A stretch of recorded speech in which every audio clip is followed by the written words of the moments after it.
Hello, everyone. I hope you're doing well. So, rather appropriately, the most voted on puzzle today is this U-Bahn.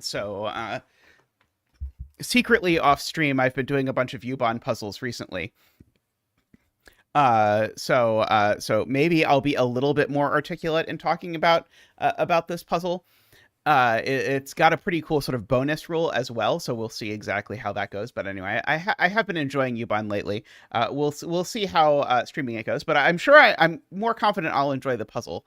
We'll see if it is an adventure. By the way, I did officially publish my most recent puzzle from a setting stream, the Yajlin Philomeno hybrid. That was called, it had a name, Philly. I did publish that, so if you are interested in doing that, I think I've posted it since the last stream or immediately before. And also on Wednesday, Cracking the Cryptic did one of my other puzzles from a previous setting stream. They did Dovetail, and so I did a live reaction to that. So if you haven't seen that, and are interested, all of that content is available. So if you want, you can see us create the puzzle together step by step. You can see Simon solve the puzzle, and then you can see me react to Simon solving the puzzle along with many of the people. So if all of that interests you, that is an option. All right, so let us talk about U-Bahn. So in a U-Bahn puzzle, we need to build what is called a loop network. So normally a loop would be something like this, but in a loop network, we're allowed to do stuff like this. So it's allowed to branch like this. And it even can do this kind of thing. All of that is fair game. So there's... And the one rule about what the loop network can't do is the loop network can never have a dead end anywhere. So I can never do that, for example, because that would be a dead end. And so the way the genre works is that there are really four kinds of pieces that you can make a loop network out of. Namely, these corners, as we usually call them. I don't have a name for these, I guess lines or something. These are usually called branches, and these are usually called crosses. And so the grid just tells you, for example, this 4 here tells you that in this column, in the solution, there are meant to be 4 crosses. And similarly for the other types. If there is no clue, that means no information. So there's no clue, so there could be any number of T's in this piece of the grid, for example. Do note, you are not obligated to use every cell. In fact, so really there's sort of 5 types of pieces, but this isn't a KNT puzzle, so we don't have the 5th type. But KNT actually has a whole subsection, or a whole collection of puzzles with clues that tell you sort of where the empty pieces are. Oh, why is this line missing? Can I fix it? There we go. I have fixed it. Okay, so this puzzle has an additional rule beyond all of that, which is that this puzzle also has the incredibly strong rule that orthogonally adjacent cells can't contain the same line shape. So that is to say, I can't do that, for example, because this is a corner next to a corner. That's the same shape. I cannot do that. So we have that. So that is quite interesting. Now, let's see, what else can I say that I have learned?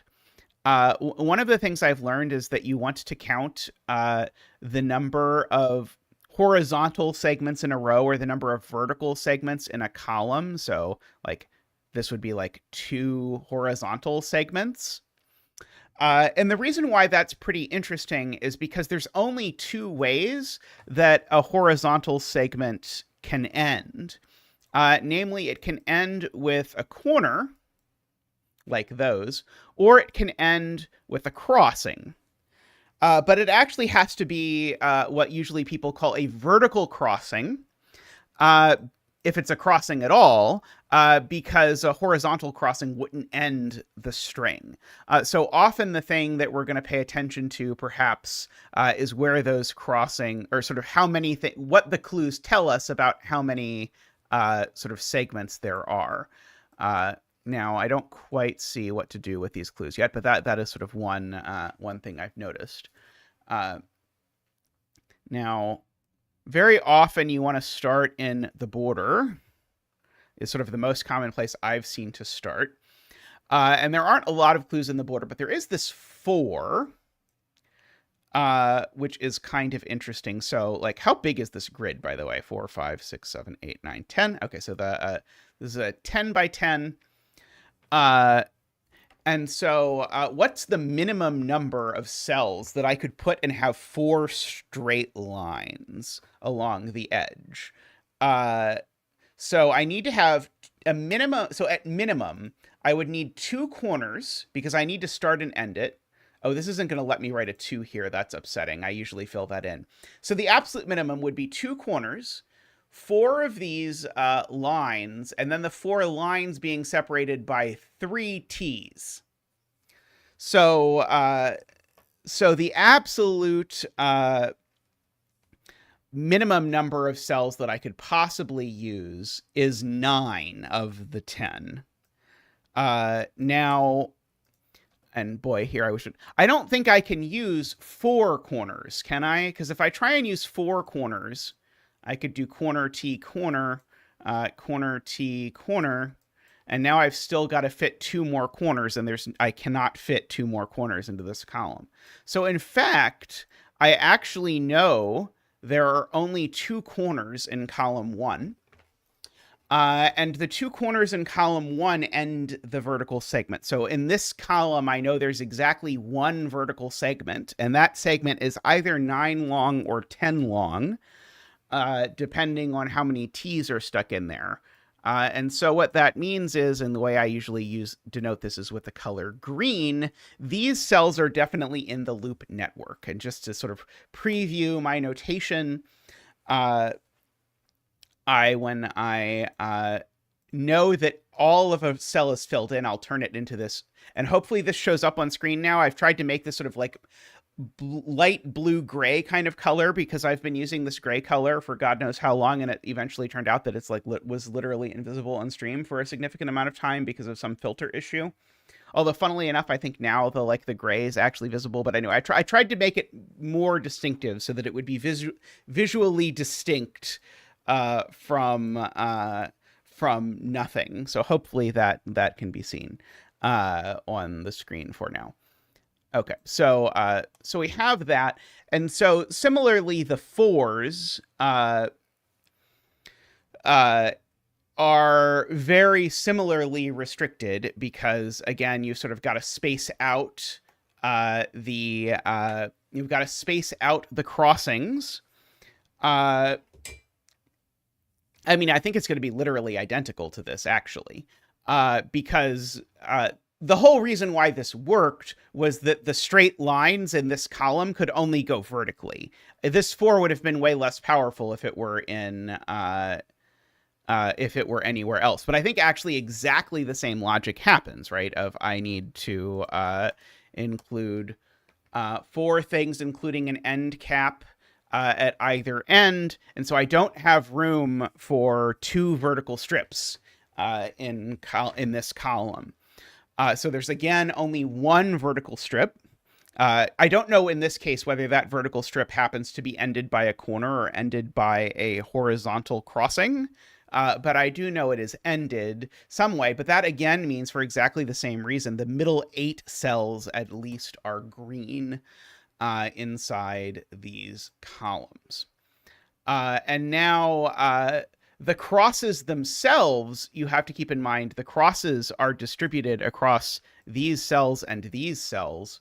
That is an 8 region of crosses, but the crosses can't go next to the crosses. So we have a Hayawake-esque pattern where either these are all crosses or it's the other way around. Exactly all of the others are crosses, right?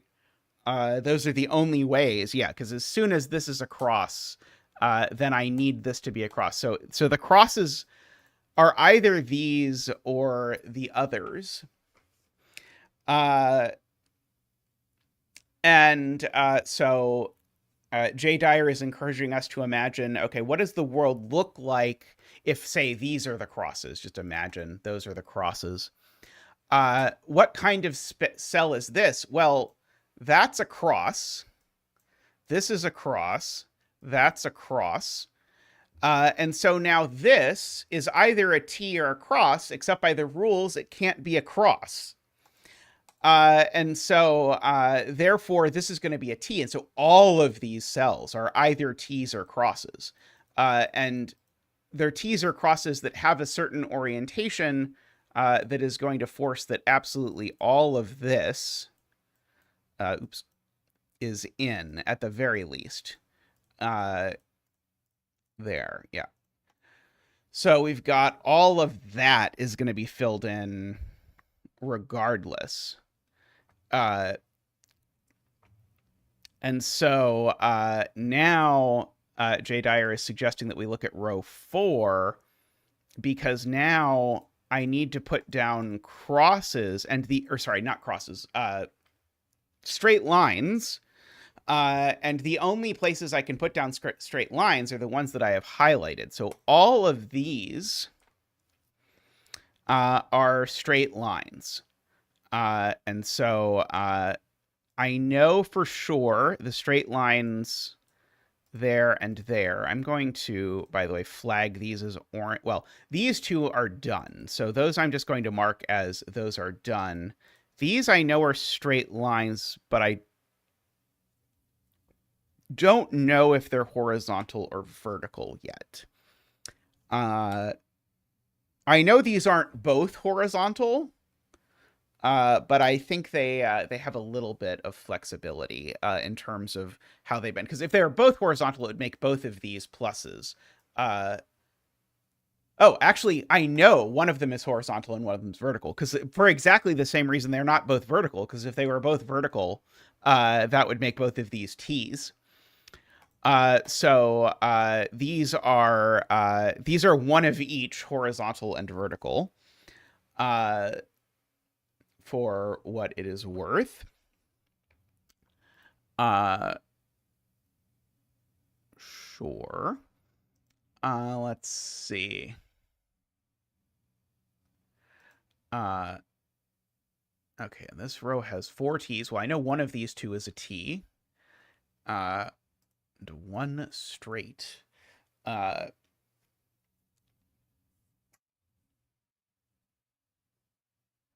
Okay, yeah, one of these two is a T. So yeah, and so that could be a T there. Yeah. Okay, yeah. It's funny that we've got this, there's 0 straight lines here, but funnily enough, that wasn't actually relevant to this deduction, that there was 0 there. Yeah.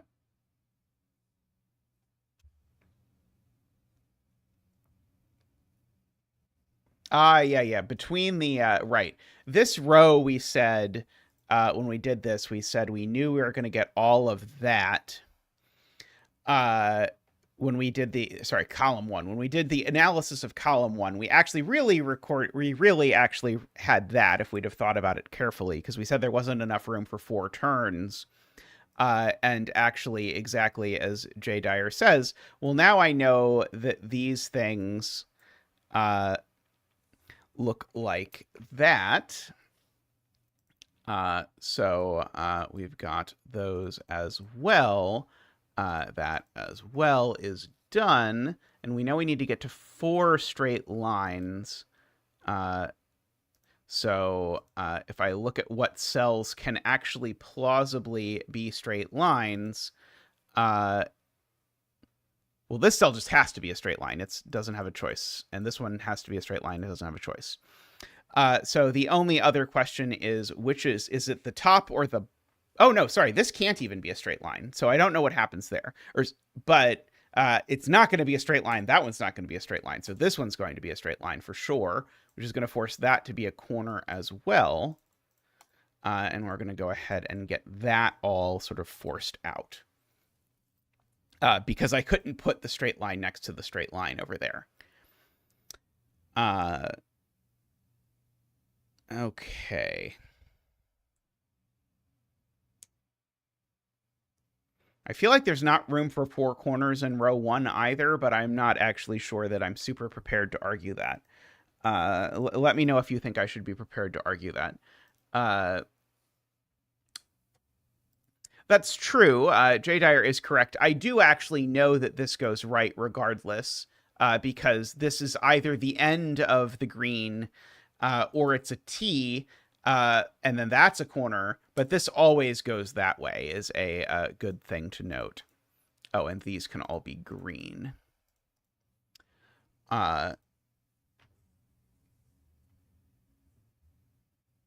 This is a T or a corner, so it always goes this way, I think. Because this is not a straight line, and it's not a crossing, because it doesn't go left. So it doesn't have 3 or 4 exiting things. So it has 2 exiting things, and the 2 exiting things make a corner. Oh, unless this is just empty. Sorry. This is either empty or a corner. Yeah, it can be nothing or it's a corner. Those are the 2 options. But yeah, it can be nothing unless there's a reason it can't be nothing. Yeah, I think yeah, it's nothing or a corner. So it either connects this way or it doesn't.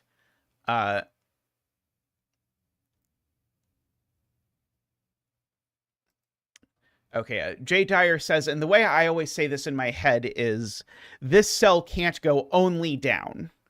It can go down, but even if it goes down, it still has to go right. So this always goes right. That's the phrasing in my head, that it can't go only this direction, therefore it has to go this other direction, is the way I say that deduction in my head when I have to talk to myself about that deduction. Yeah, and similarly, this can't be a T either, because it would be a T next to a T.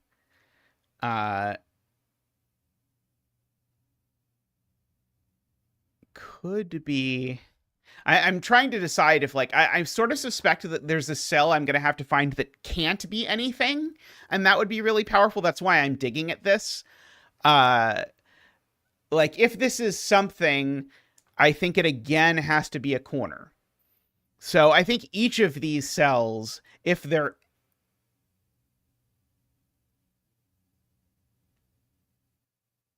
Wait, why did I say this one couldn't be a T? But anyway, this one definitely can't be a T. I at least believe that. Not 100% sure that what I said was completely right before. But this one can't... This one, if it's anything, it's a cross and it goes that way. Or sorry, it's a turn and it goes that way. Or a corner. Either from there or from there.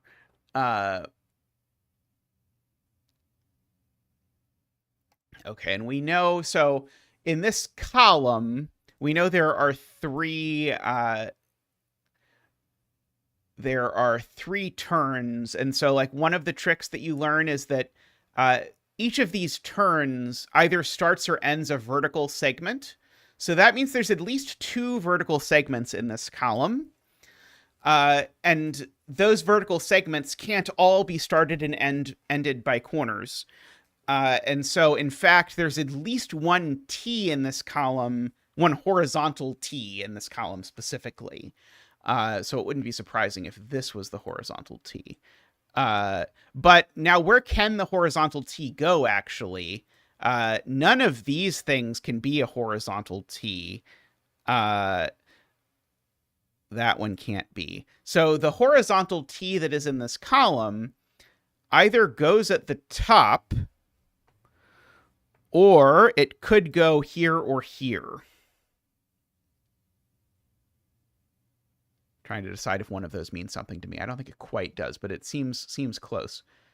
Yeah, these two cells, Dog points out, they can't only go up or only go down, so they also come left regardless. Is a good point. Let's see. Yeah, the horizontal one in this horizontal T in this column is interesting. I'm trying to decide if there's a reason real quick why horizontal T does not work here. Would assuredly make both of these empty. It doesn't somehow screw up this, does it? I'm just trying to imagine this and remembering this cell's either a four-way or a T and trying to decide, but I can't quite. There might be something, because I remember all of these are either T's or four-cell lines. Sorry, T's are four-ways. T's are crosses. Or branches or crosses, whatever you want to call it.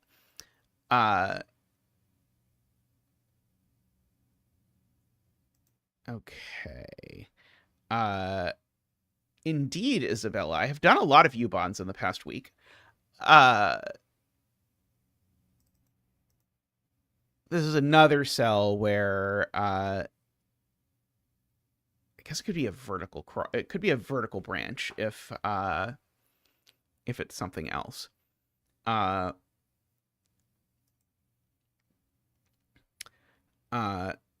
Okay, so is the question about if this is a horizontal, so if this extends this way, what is this now? Was I convinced before it couldn't be a T, or was that some other cell? I think it was some other cell. I was convinced it couldn't be a T. It couldn't be a line, of course. Could be a corner, so it would be a corner or a T, but either way works, I think.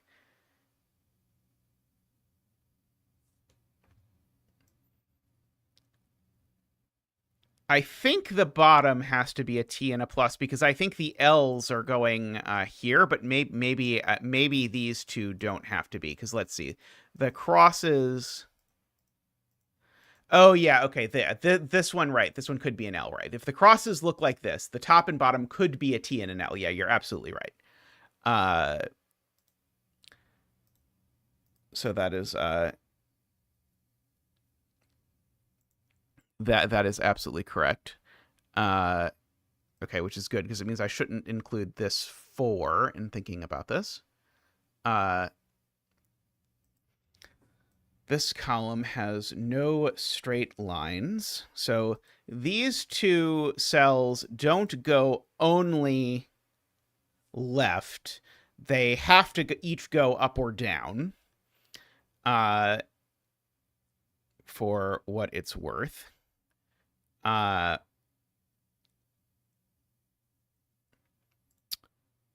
to figure out, like, does that mean this has to be in the loop network? I don't think so. Not to my ability to discern it anyway.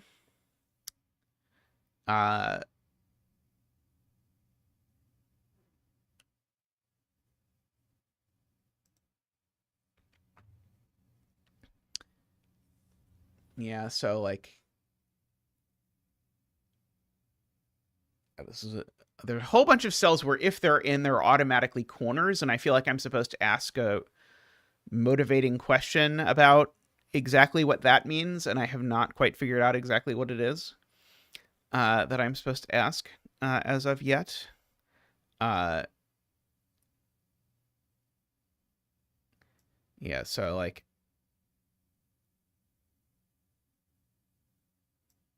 okay, so what does the one of these that's vertical look like? The one of these that's vertical makes this a T, so it makes that a plus and that a plus. So it's going to end up looking like this, sort of I'm going to end up with these sort of like these handles hanging off of the side here. Is that at all interesting, that I'm going to end up with these sort of handle shapes? I mean, I'm going to have the handle shapes either here or one above this. Sorry, no, I'm going to have, sorry, that's not right. I'm going to have the handle either on the left or the right. That's the correct word. I'm either going to get that handle or I'm going to get that handle. Is this handle somehow a problem with these cells?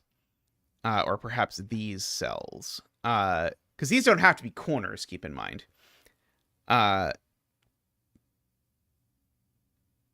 But these certainly have to be something. But it looks like they could just extend over here and just be double T. It doesn't look like a problem to me. It sort of feels like I'm supposed to be answering the question, which way does the world in these two columns resolve? Because you learn so much if you know which way it resolves. But I have a hard time imagining how I'm going to decide how it resolves. Let's see. I do know I get 3 turns in this column. That seems pretty big. Maybe I should be asking about where the 3 turns are going to go.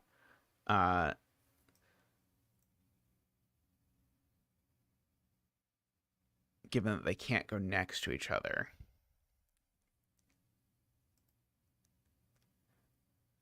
So here's an interesting note that I don't know quite what to do with. If I do that, that is, if I make this a turn, this can't be a turn, and it can't be a 3-way, so it becomes a 4-way immediately. I don't think that breaks, but it is worth noting that because of this like strange rule about how these things end up working, that we end up with that.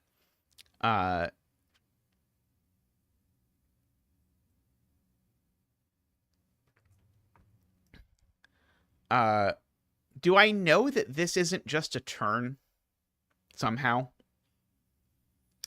Like if this is out of the loop network. Oh, I didn't actually read, by the way. I realized I didn't actually read the list of the people who voted for this, by the way. Apologies. This was the most voted on puzzle, and it was voted on by David, Plonktime, Russ, David, Luda, Paul Fly, The Cogito, and Nordy. So thank you very much for your support to all of you. I do greatly appreciate it. And sorry for not reading your names earlier.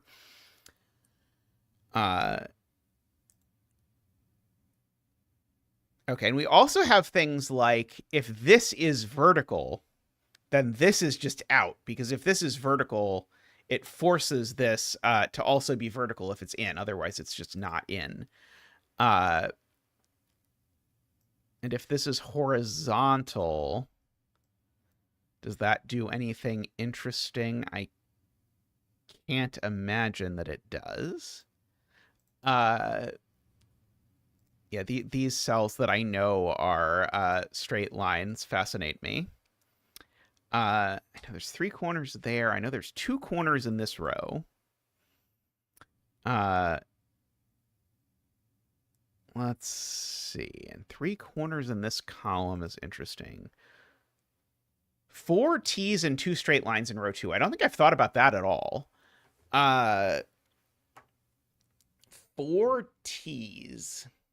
And 2 straight lines. Well, we've got one of the straight lines already.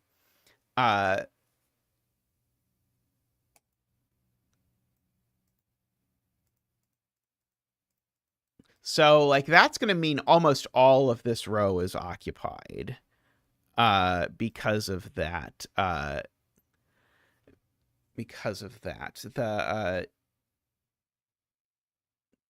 Because I also know there's at least one cross in this row.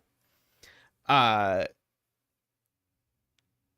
suppose. But let's see. I can't make this cell not in the loop network, because if I make this cell not in the loop network, it makes this cell not in the loop network, and now I don't have enough space for my t's, do I? Oh, maybe that would be exactly enough space for the t's. Oh, but this cell can't be a t. Okay, that might be the point. This cell's not a t, because if this cell's a t, it automatically makes that cell a t. So those aren't t's, and that's not a t. Because if that's a t, it makes that a t. So that means my t's live entirely in this 1, 2, 3, 4, 5, 6, 7. Okay. So all of those are t's. That is the moral of this story, right? Do we agree with that deduction? I think we agree with that deduction. Purple is zeta for t for today. Okay, and so in particular, this is the t, so it's not a cross. So the ones of these that are crosses are these. Like that. And so, okay, all of these cells are done for sure, even granting our previous notes. Okay, this is definitely in. Hey, AFK, how are you doing? Oh,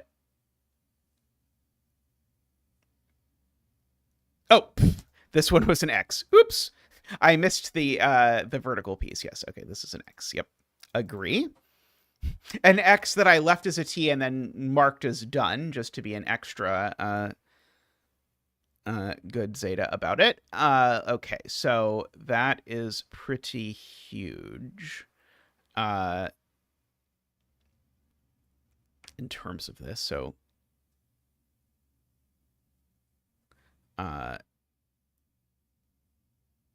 okay, so this cell is never a T because it's next to a T.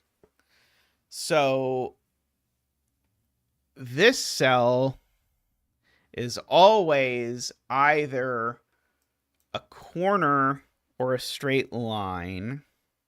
If it's a straight line, I see it makes this one a T, but I don't think that immediately breaks. Let's see, I'm trying to decide if I know anything about the way the T works. Something you can't handle the T or something. I don't immediately see it, and I don't see how this one. Well, I do see that if this one is a vertical T, it forces this to be a corner, turning one way or the other.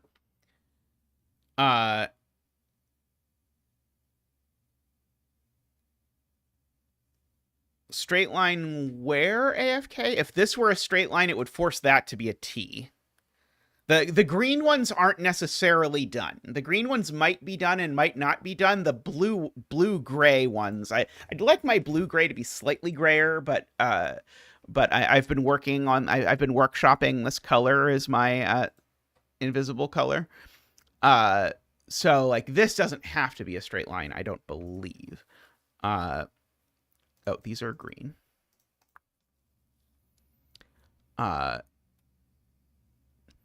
Okay. But I did know this was a straight line. So I definitely know what that straight line looks like now. So if I come here, I can finish that. And this one is a straight line, so I definitely know what this straight line looks like now. If I come there like that. Okay, so that's green. Okay, and so this is either horizontal or vertical, and sure it is. Yes, okay. Isabella has a good observation. This can't be a corner, because if this is a corner, that definitely isn't a corner. Or sorry, that definitely is a corner, and it's a corner next to a corner. So this thing can't only connect this way, it has to connect that way. But I know this is a T, so this can't be a T, so it's done. Blue is just done. So I don't need X's on things that are blue because I know that blue is done. And so because this is a straight line, this isn't. And so this is a T. Like that. That is green. This is not a T. Oh, well, this is a T, so I know what it looks like because it can't go up anymore. So it now has to be this kind of T. So it is done. It's funny. I am going to use my number pad for this puzzle for the sole purpose of having the delete color key in the right place. This can't be a T, so it has to be done. Because it's next to a T.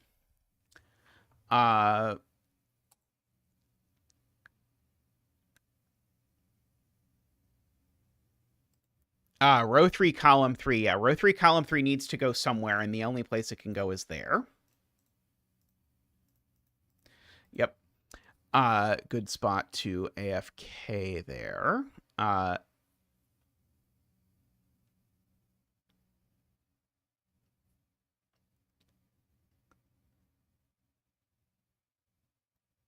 was trying to decide if I could say anything about this as a pair of cells. Like if this is a corner, this is out. But that seems okay. Oh, is it if this is a vertical T, does that break? If this T goes this way... Oh, no, that's okay. Because this is allowed to be a T. It would just force that to be a T.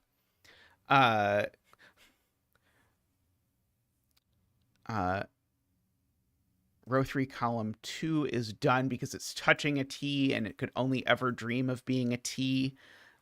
So that finishes it. Let's see. There are still 2 more T's in this row, and I know the only cells that can possibly accommodate a T in this row. So 2 of these 3 cells are T's because of the fact that there's 2 more T's in this row. And so because 2 of these are T's, then these 2 are definitely green at least. Okay, that's actually huge. That's actually huge. This cell being green is very relevant. But if this cell is not green, I cannot make 2 more T's in this row. Because, again, these are the only places that can be T's. Because remember, the purple marked cells mean that they have to be T's. So that is in. So this isn't a corner. Because if it was a corner, that would be a corner, and that would be the bad. So that's a T, and it's done. Okay, there's only 1 straight line in this row, and we already have it. So this doesn't go only right. It always goes down, which finishes this T. Like that. And now this can't be a T, so it has to stay as a corner, so it's done. And now that means this cell is just not in the puzzle, because if this cell was in the puzzle, it would be a corner. This cell is in the puzzle, and it is a corner, so now it looks like this. And as Jay Dyer points out, I now know where my other T has to go, because now my other T has to go here. Because I remember there were only 3 places the T could go, and this was one of them.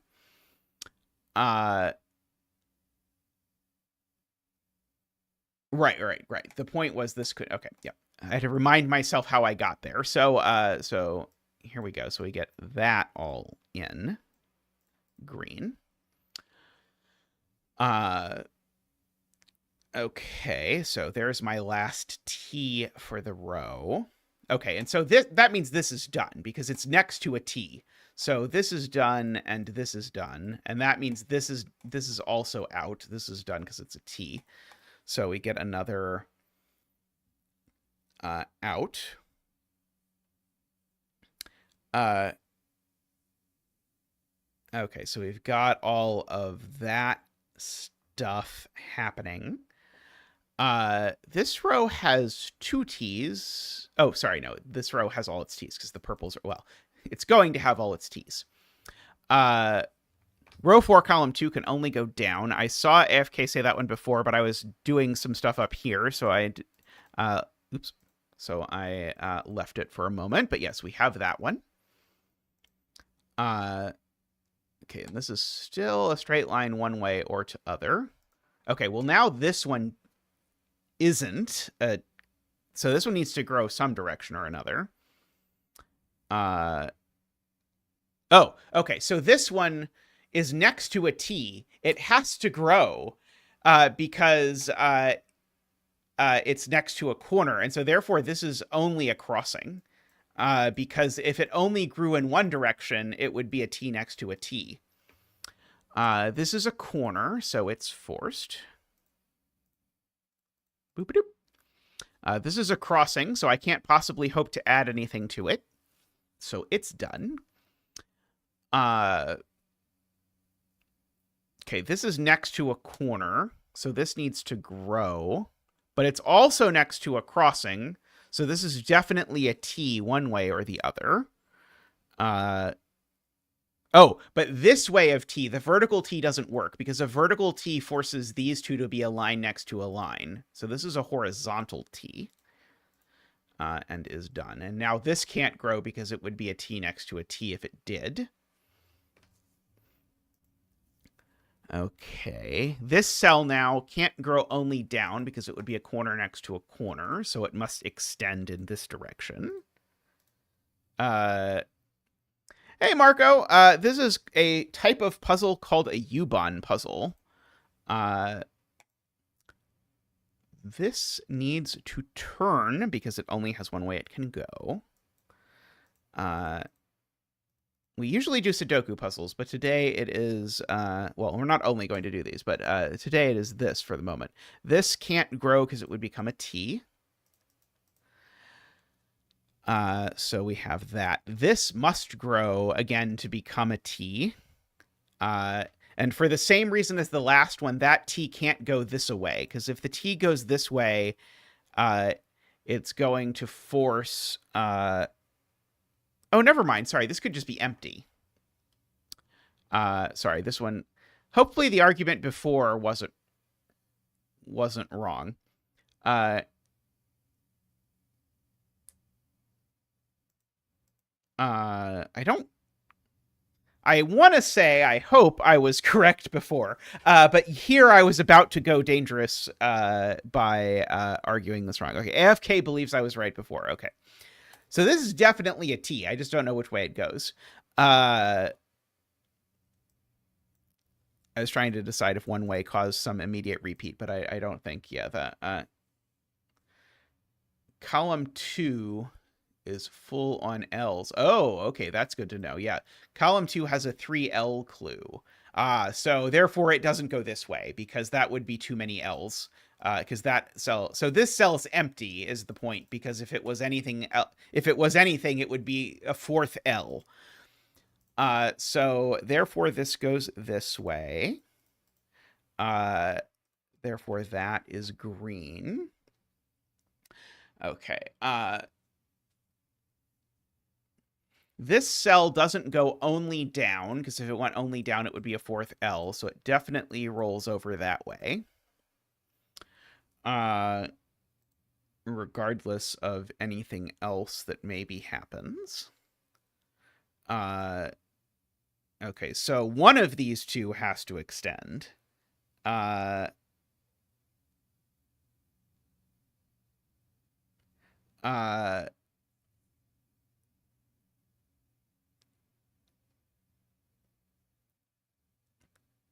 ABJ asks, who persuaded me to reverse my no U-Bahn search? I've been doing a lot of U-Bahn off stream. There are a handful of U-Bahn puzzles in the bucket. Like, if something looks to me like it's not going to be too technical as a U-Bahn, like this one looked to me like it wasn't going to be too technical because this one's all about the no repeat rule, was sort of my vibes-based guess.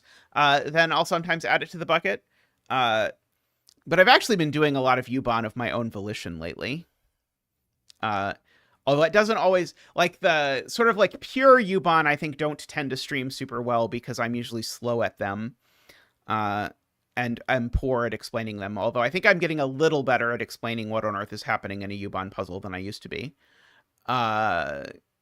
Maybe someday I will attempt to do some more sort of stuff like that. Let's see. Okay, so this row has 3 corners, and I know these aren't both corners. One of them could actually even be a 4. Oh, no. This one certainly can't be a 4-way. Because I've already got 4 4-ways, right? Yeah, I've already got 4 4-ways. So this one's not... Oh, and it's next to a 4-way. This one's not a 4-way. Oh, but that one could become a 4-way. Let's see. I'm being asked about the second straight in row 2. It seems to me like it could go there. It doesn't go to either of these places because these are 3-ways, remember? And it doesn't go there or there. Okay, so this is the only place for that straight. Okay, got it. So that is huge because now I know what my 3-ways look like. Or something. Giggity. I don't know what I'm supposed to say. Okay. There we go. So we've got those. We can actually just delete the coloring in these because these are now done. These are green. This is next to a cross, so it's done as well. Orange is a straight line. So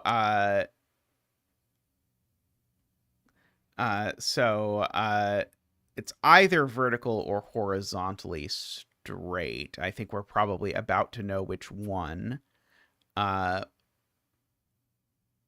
Okay. This cell can't go only down. And can't go only right either.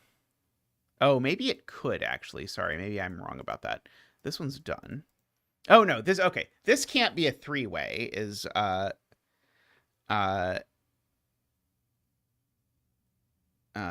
coloring these in the upper corner. I can't the only reason I'm not is because I can't color these. I normally what I would do is I would have colored the 5 orange to tell me that the orange in this row was telling me where the 5s were. Is how I would normally do it, but because of the way this got exported to Sudoku Pad, I just can't today on this particular puzzle. But yeah, I absolutely would have done that in a sane universe. Okay.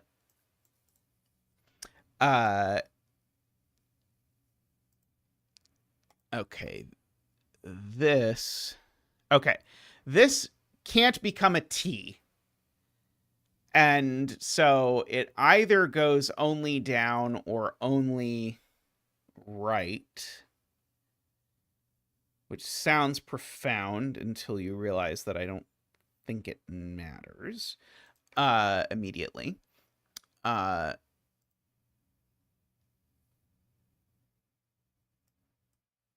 This being horizontal seems potentially ugly, but maybe it is not. It's going to make a lot of corners. Yeah, is there any way I can make this work? So I'm trying to elegantly explain why I don't think this works. But maybe it actually does work if I like make this like a 4-way. I think that no, that won't work still. But I don't have an elegant explanation. But this is trying to create a corner next to a corner problem. So this is going to have to go up. Because otherwise it's going to be a corner next to a corner. And then it's going to have to join there, because otherwise it's going to be a 3-way next to a 3-way. Oh, crap. I think that works. Weirdly, I thought this was more symmetric than it is. I think it actually does work, annoyingly.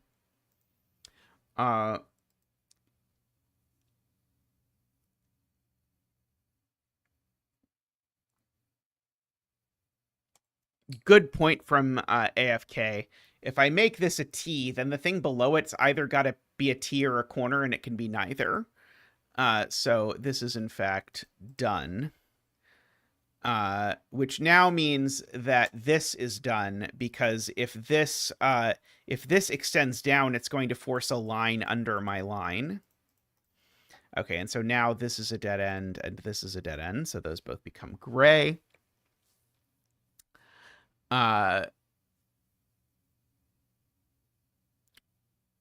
Good spotting there.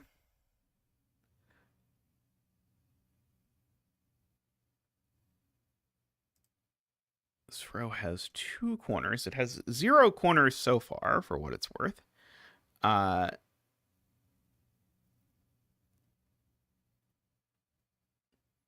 This column has 0 straight lines.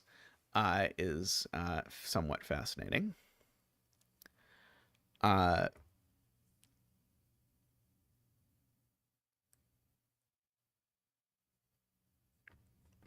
see. Yeah, these two are interesting. Yeah, okay. Dog has a deduction about these two exactly, which is that either this goes down or this goes down, because if neither of them go down, they're the same thing as each other. And whichever of them goes down forces that to be green in the fullness of time.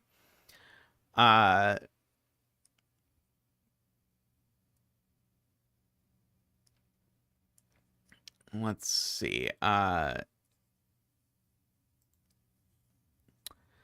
Do I know any directions that this definitely goes?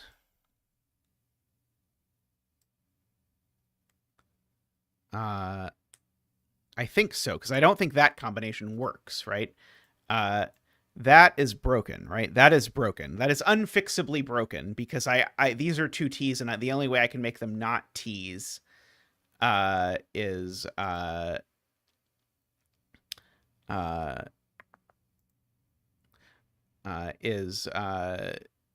to join them and make them both X's, which, spoiler, does not fix it. So that means this cell is always in. Or sorry, this direction is always in, because that's that's a pair of ways that doesn't work. So that's always in, and it either is going to bounce up like that, or bounce up like this. I see, that was the same point AFK was making. Yeah, this would be... Oh, this can't be a crossing, because this is next to a crossing. That I should probably pay attention to. So... And this can't be a T. So this is either done, or it's a crossing. Weirdly, I think both ways work. In terms of like, maybe it's not going to be resolved until we can resolve what's going on with this 3, so we might need the rest of the row before we can do that. Yeah, I think that's exactly right, AFK. Is I think both actually work okay.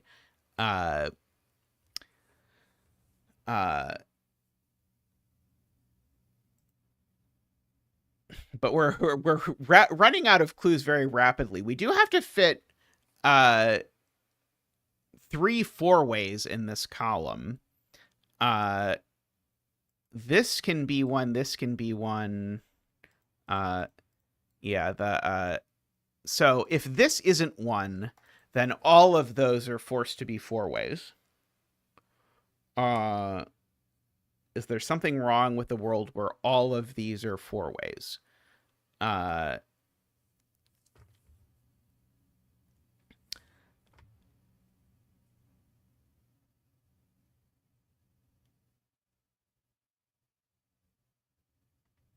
don't know.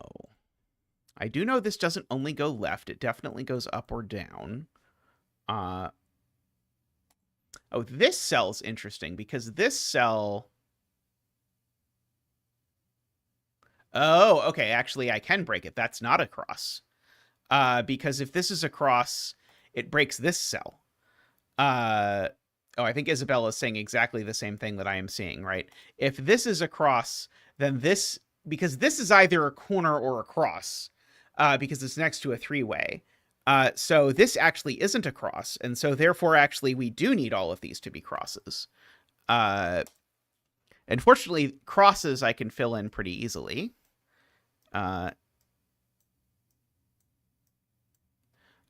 So I can mark all of those as done. I can actually finish this one as well while I am at it, and I can mark all the rest of these as green.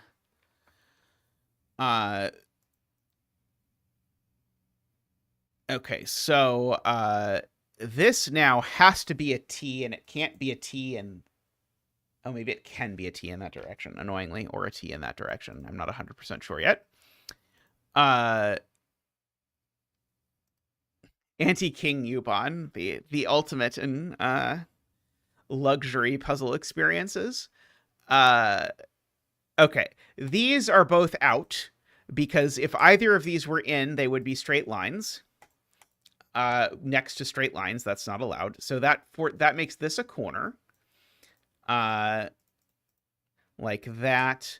And now this by previous work cannot be a four-way, because it would break this. I mean, I guess actually, sorry, here's the easier way. This now can't extend because it would make it into a three-way, and now this is just done. That way I don't even have to reference the previous work. I could just re-articulate, or I could just articulate it that way. Good point from AFK. This column doesn't have any straight lines, so this must T itself. Okay, and so if that's a T, that makes that a corner, because this can only possibly dream of becoming a T, and that makes this out, because you can't have a corner next to a corner, and this would have no other options. Okay. This can't go only down, because if it went only down, it would be a straight line, and we're not allowed those in this column. So this must turn, but then it can't become a T, because it's next to a T. This can't become a crossing, so it's done at a T. Oh,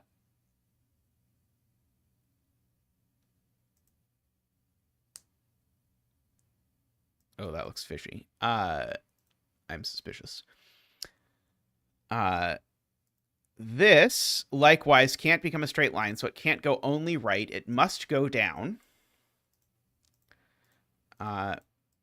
But now it can't only go down either, because it would be a corner, so this has become a T, which has then made this a corner. I might as well fill in. So these two are done. This can't be a corner, because it would be next to a corner, so it must extend down.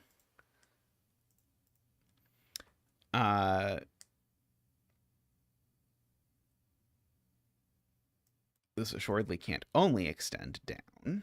Okay, this row... Oh boy, who knows? Let's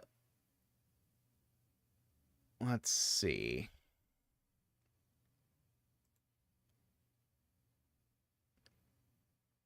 So, is it okay if this is a cross? Because if this goes down, it's then forced to be a cross, because it can't go straight down and it can't be a T. So if this goes down at all, it becomes a full-on cross. But is there anything wrong with this being a full-on cross? AFK seems to think so, but I don't see what breaks because of this being a full-on cross. Yet.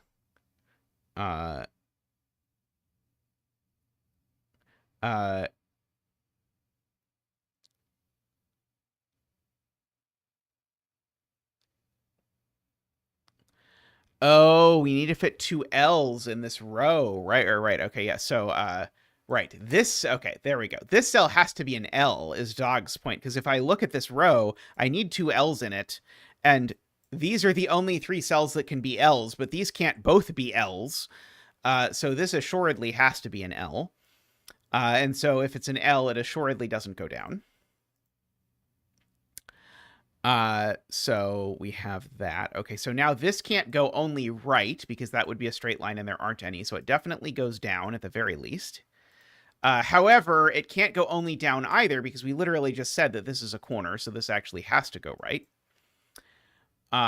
So we have that. So this T is done.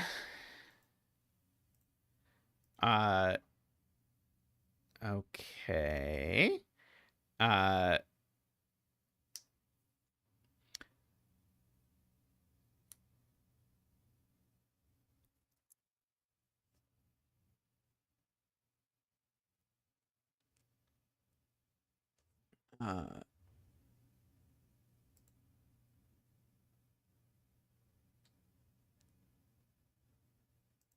Sorry, I keep feeling like I've basically proven something about this intersection up here, but I then keep convincing myself that actually my argument was wrong.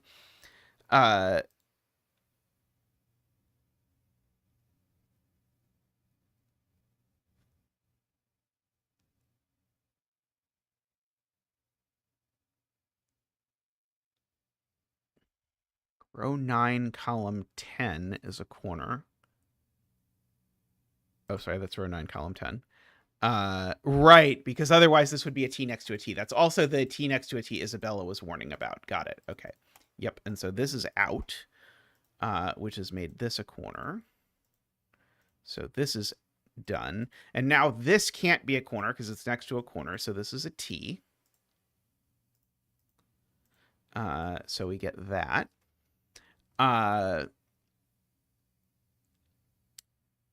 Okay. We are supposed to have 3 corners in this row. Okay, so these can't join, because if these join, I can't get 3 corners in the row.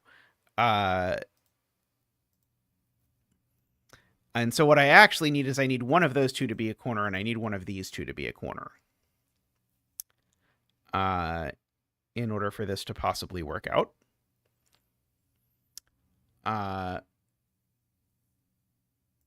Okay, so this is either itself a corner. This is a corner or a T. Don't know yet. Oh, I have 2 corners in row 9? Oh, I have 2 corners in row 9, sorry. Sorry, yeah, I have 2 corners, so I don't need to worry about that. They can join all they want. I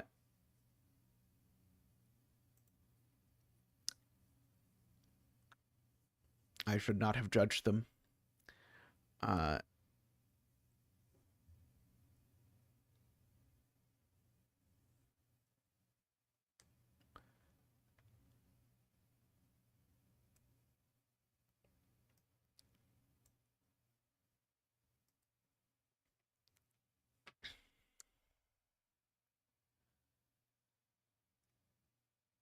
Okay. I'm trying to argue that these can't be in because they'd either create a T next to a T or a straight line next to a straight line. But I think one of them can be in and be a straight line, annoyingly. I was trying to get it to be like these just connect and then these have to be out. But I don't think I can quite do that. But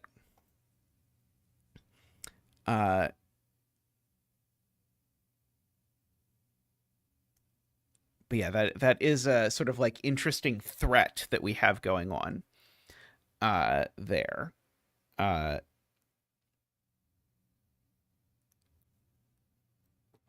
and I know.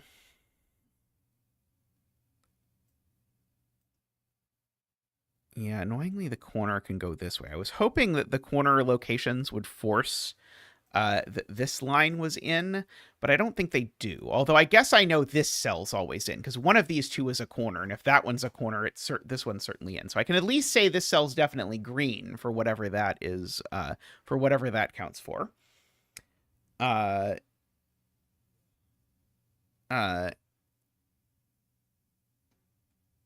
row 10, column 5 is a T. Oh, sorry. Isabella's saying if this is a T, then these two are broken.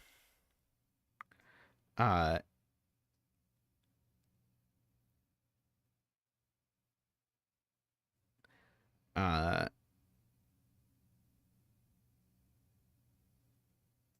they have to be a corner straight pair.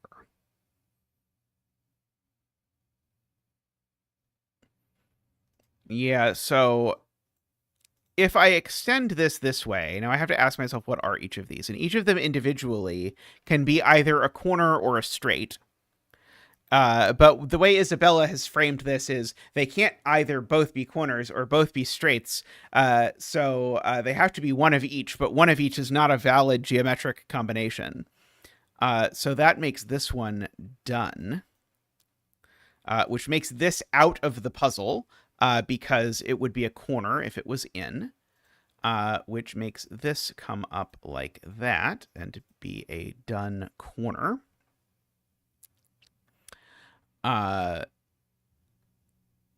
Okay, so this is definitely a three-way.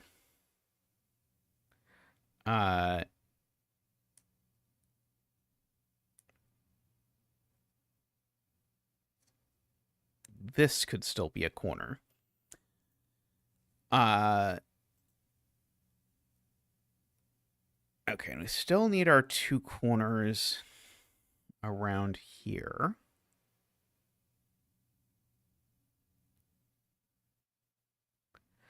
This has been a very coolly put together puzzle, by the way.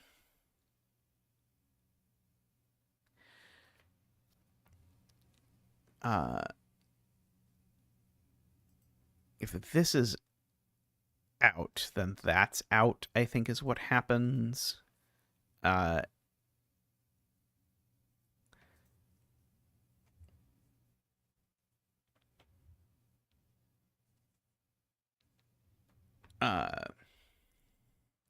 Let's see. What is happening with these things? Let's see. We've still got two corners. I still know one of these two is definitely a corner, and I know this one's a corner. I just don't know which way it turns yet. And this row I know has three corners. We have two of them.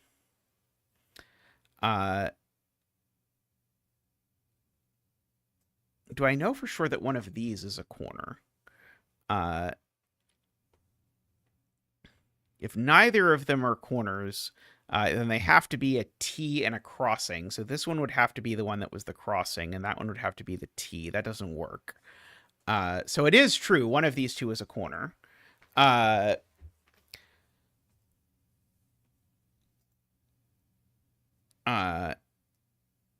Oh, right. Okay. M. Nasty has a much easier way to do this.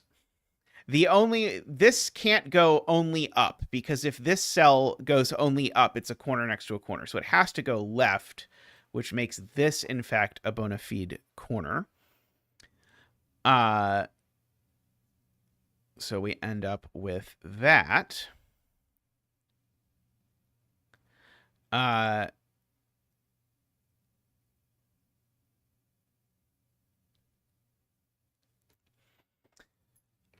So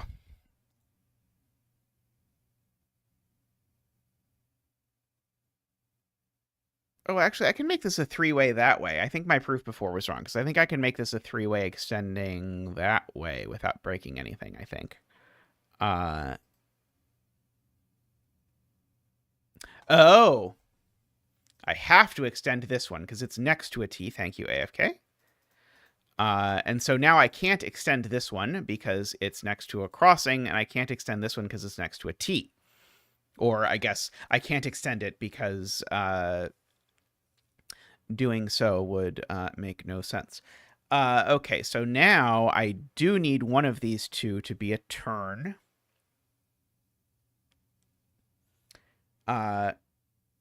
So this always goes up, because if this is the turn, then this goes up, and if this is the turn, it goes up. So we know that. Oh, in fact, actually, if this is a turn, this is a turn, and that doesn't work. So this is not the turn. So then we have that. Yes, I see Garion agrees with me, which is always a good sign. So we end up with that. Oh, we knew that cell was a T and we just didn't mark it. That sounds like us. Let's see. Okay, this row needs its 2 turns, right? Yeah, we should have colored. So one of these 2 is a turn.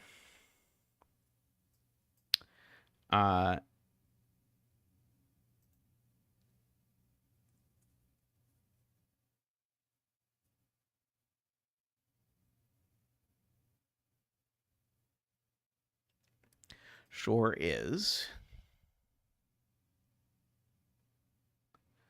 It's not the one that's already next to a turn.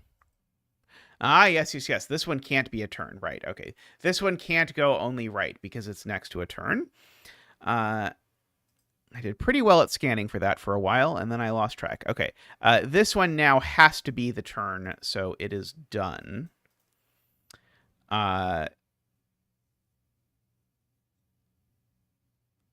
How are we ever resolving this now, then?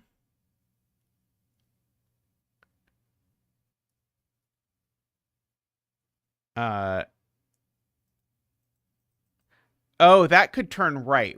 I don't know which way it... Right. I still don't know which way it turned. Okay, so it had better not do the thing that I said it was going to do. Okay, this is a turn, but we don't know which way. So in particular, I guess that means that doesn't go that way. Okay.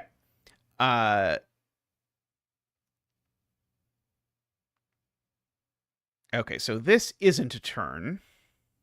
So it doesn't go only up because it's next to a turn. So this always connects across, making this a 3-way that's completed because it's already next to a crossing. And now that's a T, so this can't be a T, so it has to turn that way instead.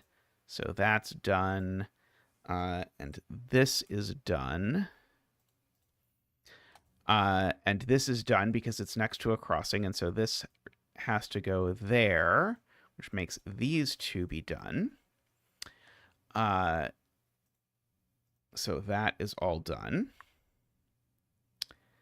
Okay, this is next to a T, so it's done. I think that's the one AFK was talking about. So we've got all of that. Okay, and so if this is in, then it's a corner, which forces that to also be a corner. So this is out, and now this is just a dead end. And now this has to connect somewhere, and the only place it can connect is there. And there we go. What a lovely puzzle there from Paletron. Let's see, can I hit the check button? Oh, no. So very nice idea there, and a lot of good sort of execution of the logic. And I do think this additional rule made it a lot easier to sort of handle some of the U-Bahn logic. At least I didn't feel like I needed to do anything too crazy in terms of logic. I didn't need to use the like highlight a region and count the border or count the branches in it thing that you can do for U-Bahn. Anyway, I am going to take a quick break, and I'll be back with another puzzle of some sort, or possibly a setting. We'll find out, but I'll be back in just a moment.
Alrighty, welcome back, everyone.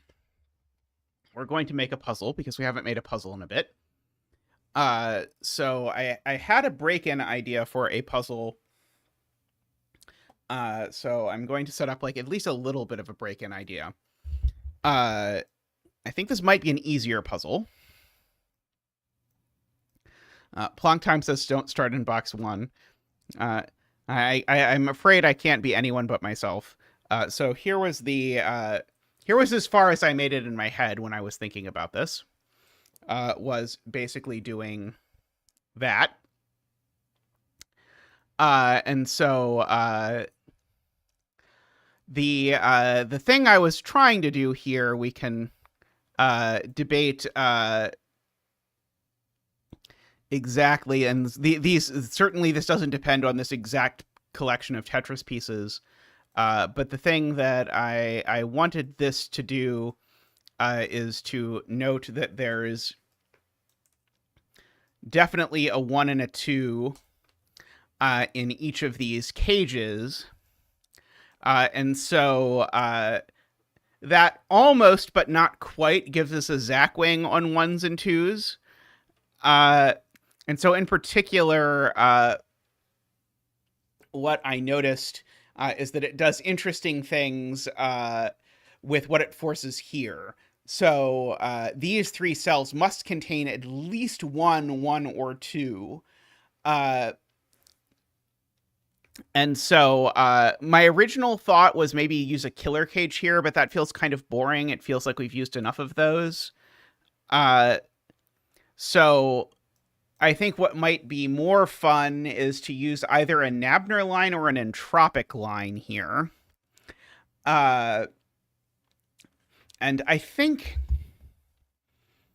let's see, do I think Nabner or entropic will be more interesting? Let's start with a Nabner line, and then we can switch it to an entropic line if we want. Okay, and so the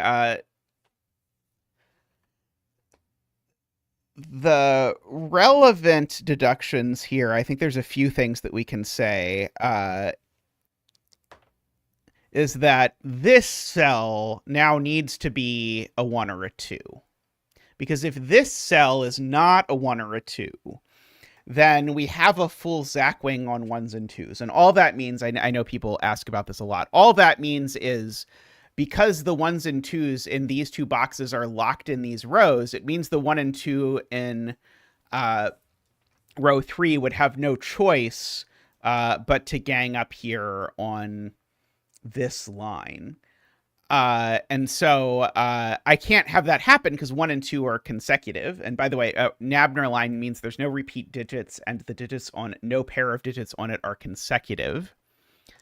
So that forces it forces this cell to be a 1, 2, like an honest 1, 2.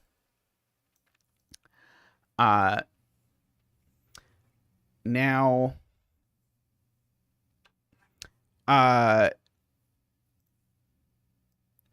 of the reason I liked, so when I thought about this, I was sort of thinking about sort of like, there's 2 ways to make 12. And so the 2 ways to make 12, and I think it's going to make me change what this line is. The 2 ways to make 12 are 1, 2, 4, 5, and 1, 2, 3, 6. And so one question you can ask is, are these the same way to make 12, or are they different ways to make 12? And if they were the same way to make 12, then you'd get the none 1, 2 numbers from the cages here would both end up on this line. And so that is, if it were 1, 2, 4, 5, that would, if they're both 1, 2, 4, 5, that breaks. Because the 4 and the 5 in this box would be here, and in this box would be here, and you can't have that. If they're both 1, 2, 3, 6, you end up with the same problem, except it's not a problem because you can have 1, 3, and 6 on a Nabner, which is why I want to replace it with an entropic line. I don't even know if this actually supports entropic. Ah, no, it does. Okay, there we go. Haha. Okay. We've now made it further than I had in my head when I was thinking about this. I don't know, this rough arrangement sort of just appeared in my head, as things are wont to do. And so now, actually, it really is genuinely a problem if these two cages are the same way of making 12. And by the way, an entropic line, if you've not seen it, what it means is every 3 cells along it, and so this can get longer if it wants, every 3 cells along it have exactly 1, 1, 2, 3, 1, 4, 5, 6, and 1, 7, 8, 9. And so if these cages were both 1, 2, 4, 5, that would mean we'd have 2 middle numbers in here, and that doesn't work. And if it were 1, 2, 3, 6, then we'd have both 1 and 3 on here, and that doesn't work. So these are now forced to be different. So we at least have that, and I'll sort of color them to indicate that, although probably that coloring will not survive. Hey, Tallcat, how are you doing? Okay, now, hey, Michael, how are you doing? I hope you're doing well. A lot of people hid until the U-Bahn was over. Is that what I'm inferring? Now, I have this set up, I think, so that it will hopefully tell me the true candidates here. Although, for some reason, it is running very slowly. I would have thought this was going to be an easy true candidates. But it seems not to be an easy true candidates, and I'm curious why. So I'll say what I wanted was I wanted there to be no deducible things about anything that I had not already said. So I wanted it to say that's a 1, 2, and I wanted it to say both of these 12 cages can be whatever they want, and something like that. You may do some funky loop puzzles. I do really want to experiment with other kinds of loop network puzzles other than U-Bahn, because I think the loop network idea is very cool.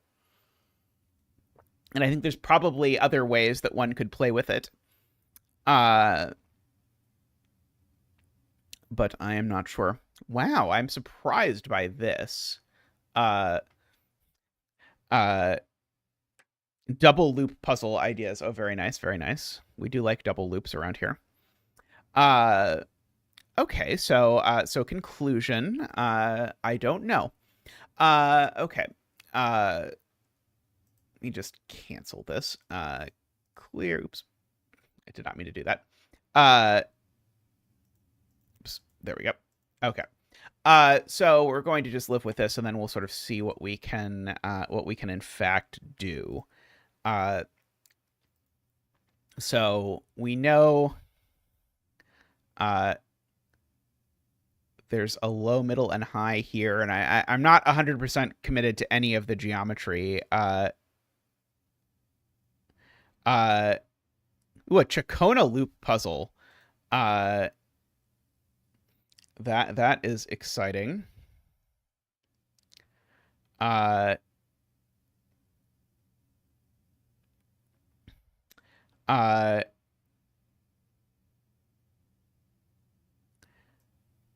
Yeah, definitely I want to extend this. I mean, ideally I want it to be length 4, but I don't quite know what direction I want it to extend yet. So like wherever it extends, it's giving you 2 of the same high-lowity. But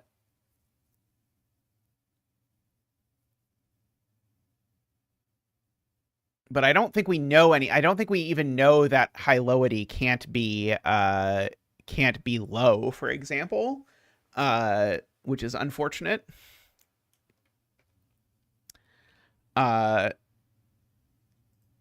So maybe that is not exactly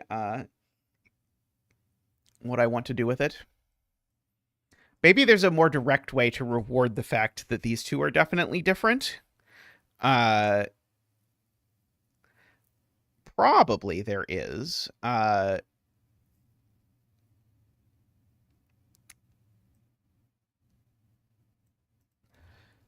see. I mean, we could certainly just draw another 12 cage in, and that would certainly make use of the fact that they're definitely different.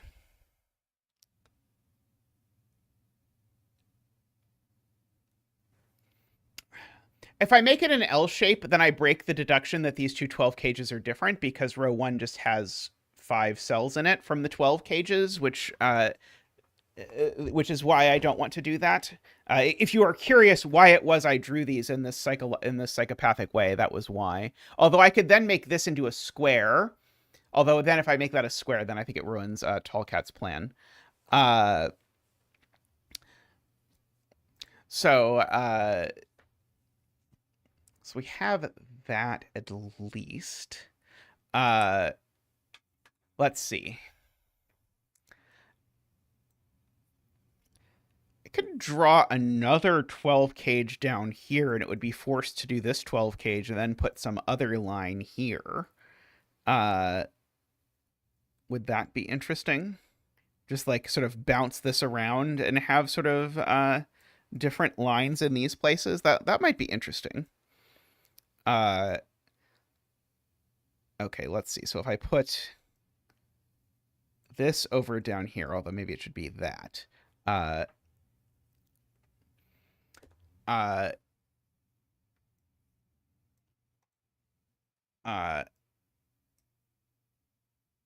It doesn't immediately tell me that it is different from this 12 cage, but it might if I make this. I know I kind of want to use this 1-2 here, but I don't know what to do with the 1-2.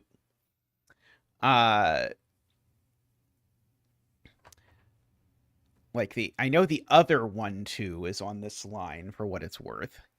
I'm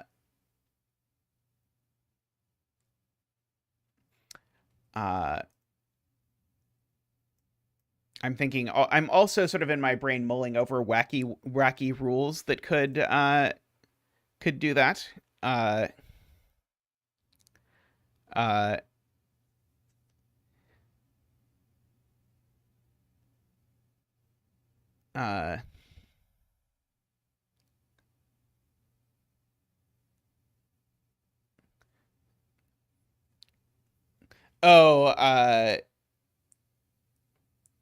AFK got the true candidates to run. It must be that the answer is that there's nothing, right? There's nothing weird like that. What the 12 cages are is forced or anything weird like that, right?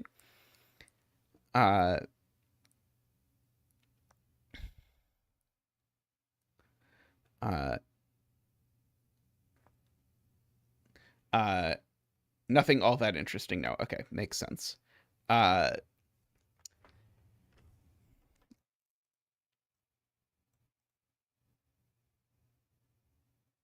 Yes, now I am trying to figure out, okay, how do we extend this in some kind of interesting way? Let's just run it around the Fist of Mefel ring and drive people crazy.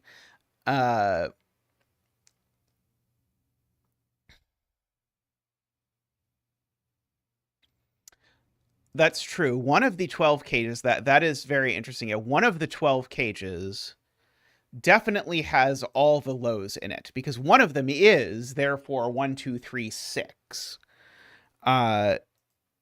So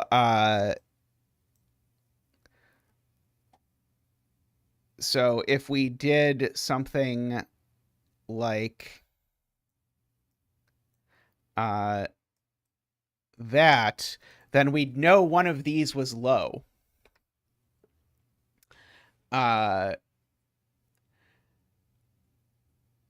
And that 2 of these were high, right?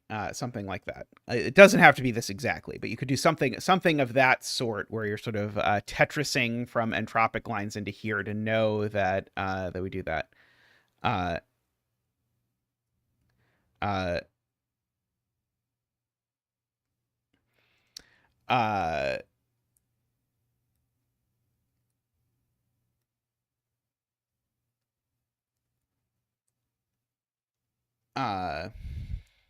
Hmm.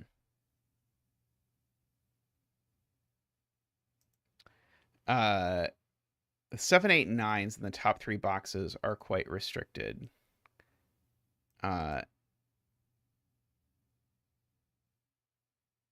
We know we've got some 7, 8, 9s, yeah, in various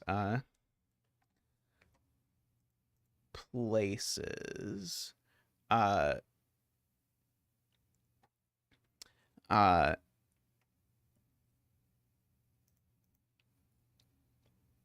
I originally, like always, I originally thought, oh, maybe this will be an easy one, and then I immediately threw an entropic line in it with a deduction. So who knows? It might be more subtle than that. I really like Jay's point that one of these has every low. Uh, uh, which really does make me want to do something like that, so that we know one of these is low, and then something like an arrow or something, uh, that would automatically eat the last low in the row. It wouldn't be exactly this. Maybe actually. That might let me have more symmetry, because then I can make the arrow be here in the box.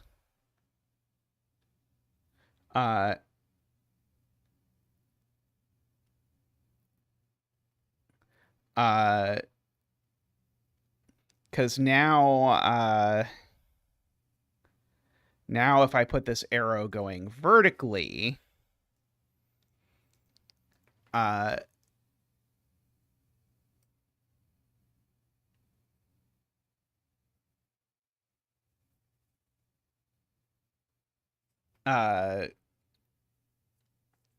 then oh, so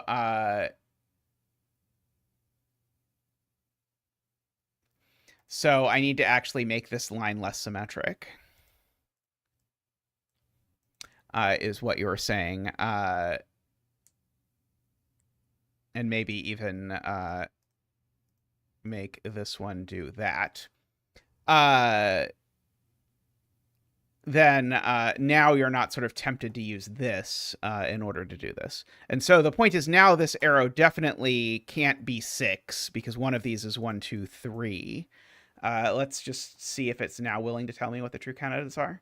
It might or might not be willing to tell me what the true candidates are. It seems like it is not willing to tell me what the true candidates are as quickly as it usually does. I'm guessing this must have something to do with how the solver for the entropic line is coded, is probably what is happening. So that is probably why this is taking longer than I expected. But that, I mean, I to be clear, when I'm asking something for true candidates, I know I say this a lot, so if you watch these all the time, you probably are sick of hearing me say this. When I use true candidates, what I'm looking for is to see that there's no available deduction that I don't know about. I'm not really looking to use a deduction I didn't intend, but a lot of times when you add clues, you end up with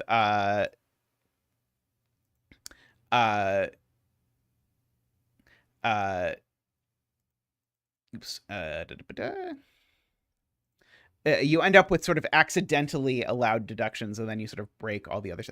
Whatever I did not intend to do it. Oh, you couldn't even see the thing that I did, so it didn't matter. Okay. I may have broken it. Okay, but the point is, we now know that none of these are low. So these are at least 4, 5, 6, 7, 8, 9, because we've got 2 lows here and 1 low here.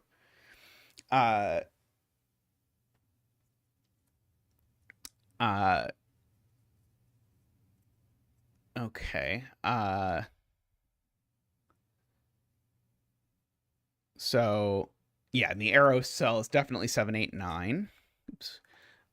Because of the fact that I can't use 1, 2, 3. That won't work. So this is definitely 7, 8, 9.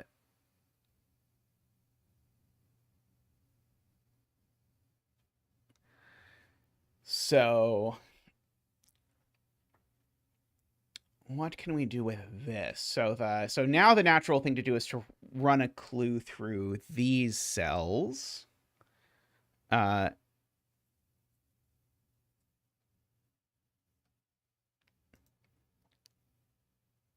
Right, yeah. So the one of these boxes that is 1, 2, 4, 5. Remember, the one of these is 1, 2, 3, 6. These are a high and a middle because there's no lows left, and so therefore that's a low. But that's the last low for this box. Yeah, this might be a better angle to do it. And so therefore in the one that's 1, 2, 4, 5, there needs to be a low in one of these because that can't be low. And so in the box that's 1, 2, 4, 5, that digit is a 3. So one of these two cells is a 3, which is quite interesting. It's probably something that we can use. Haven't decided yet, Isaiah. I have not yet chosen. So it can be a surprise when I decide that I want to use 10 lines. So one of those is definitely a 3. Kind of want to set up the world's most convoluted X-wing on 3s. And put 3s in one of those too, but yeah, no weird rules, all standard so far.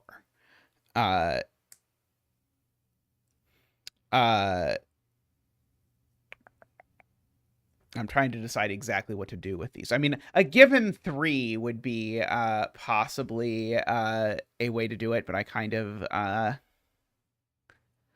let's see.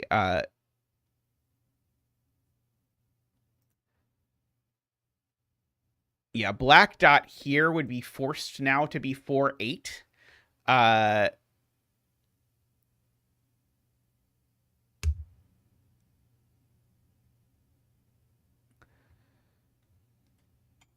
Why does that mean the arrow has to have 1 and 2 on it? Is the one of these just has to be low. It doesn't have to be a 3, right? I do agree a black dot here would now force how all of this sort of breaks out.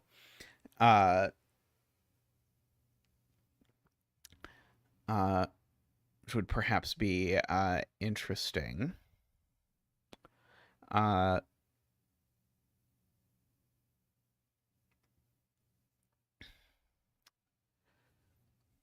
Can put a skyscraper clue down at the bottom. Let's see. Yeah, I was thinking about a 4, 5 arrow in one of them to see if that sort of like felt right. Yeah, the 9 equal. That was definitely something I was thinking about. Mostly I was just sort of wondering how am I going to draw it in the grid so that it looks appealing. But that's definitely an option. Now, it maybe is most exciting if I draw it in a way that it touches, that it ends up in the row there. I'm curious, does this true candidates work yet? Looks like no. Anyway, so that's 9. Let's just do this 6, 7, 8, 9. That makes that 4, 5. Which makes these not 4, 5. Makes these from 7, 8, 9. Makes that not 9. So this is 1, 3, 4. Oh, this is just is one. Oh, sorry. No, this is 1. Oh, no, this just breaks. Right. Okay, yeah. So, right, this is just broken because this can't, because of the 4, 5, this is broken. Okay. All right. If I draw the 9 somewhere else, then this will have to be 9 with a 1, 2, 6.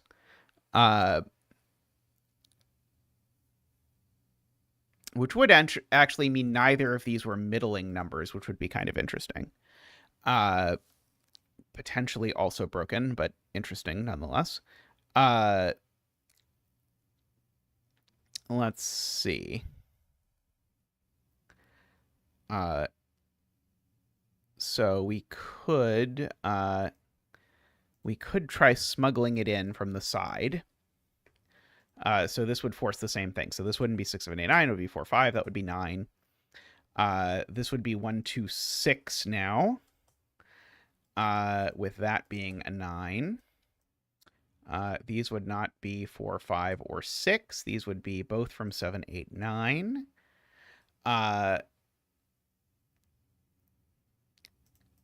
These would both not be middle. So in the one of these that is, in the one of these that's 1, 2, 4, 5, which is the one where there's a 3 down here, there's a 6 up here, right? Because the neither of these are middling. So we actually have a like sort of extension of our weird, crazy world here, where we've got sort of a 3, 6 hanging out on the other side, right? Do we agree with that there's a 6 with the 3? Uh-oh, I nuked box 5. Oops. I don't know how I nuked box 5, but I somehow nuked box 5.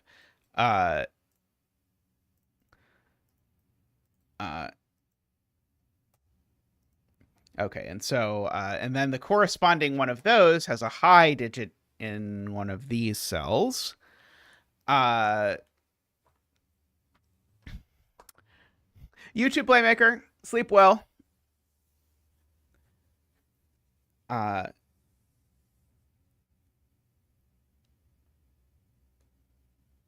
and remember the other one has a low.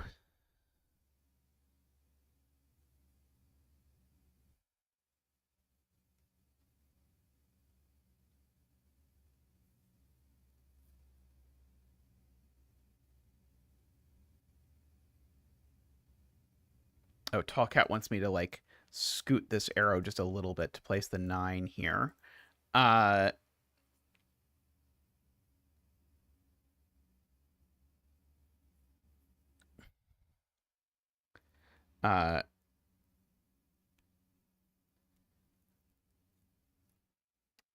Yeah, I don't necessarily want to sort of resolve everything at the moment.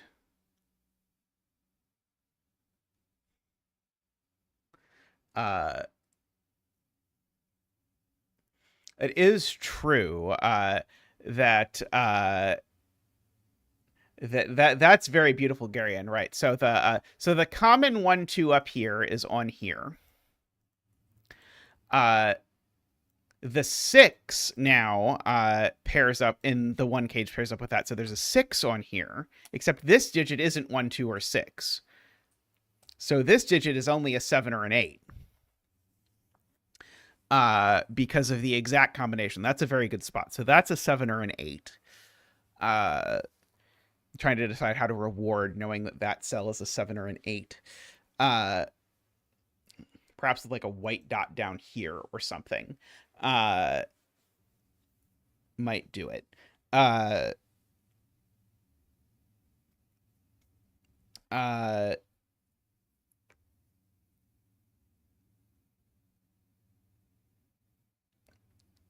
Because a white dot down here would definitely have a 4 on it. Let's see, are there any other exciting constraints that I could do? That I could use the fact that I know there's a 7, 8 up there in an interesting way. I'm not sure immediately.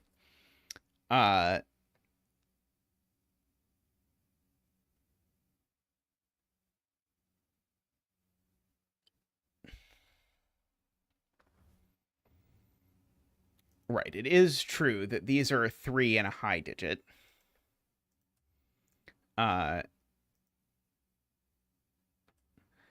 So one of these is definitely a 3.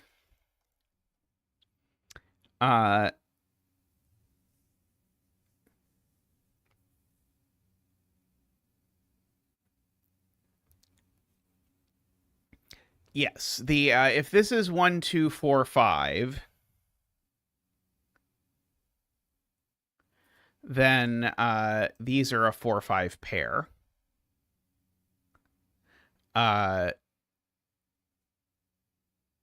Right, because the if this is 1, 2, 4, 5, you ask yourself where 4 and 5 go in this row, and these are a 4-5 pair.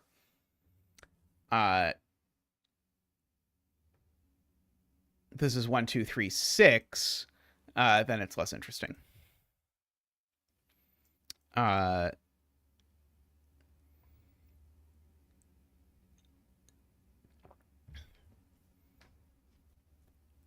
So, I mean, I guess that... Oh, no, that doesn't quite... Let's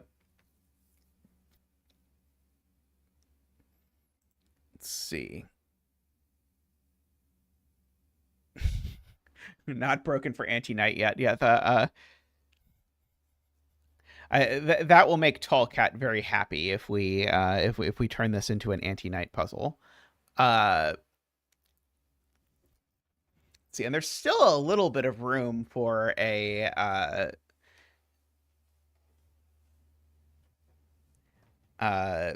clue of some sort up in this box if we want. Like I could even actually have a white dot here. Actually, is not terrible. Perhaps. Still good for anti-king. Excellent, excellent. Let's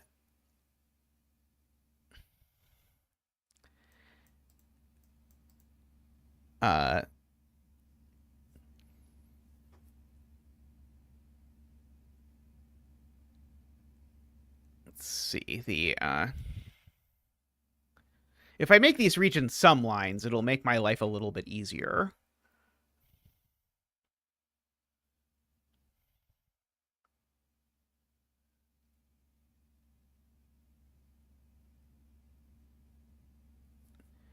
Oh, there is a thing. Every time you put TC, I originally think you mean Tall Cat, and then I realize that you mean True Candidates, but I've rediscovered this in my head probably 4 times in the times that it has come up.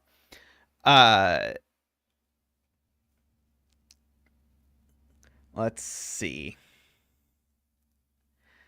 Making an anti-pawn puzzle. Let's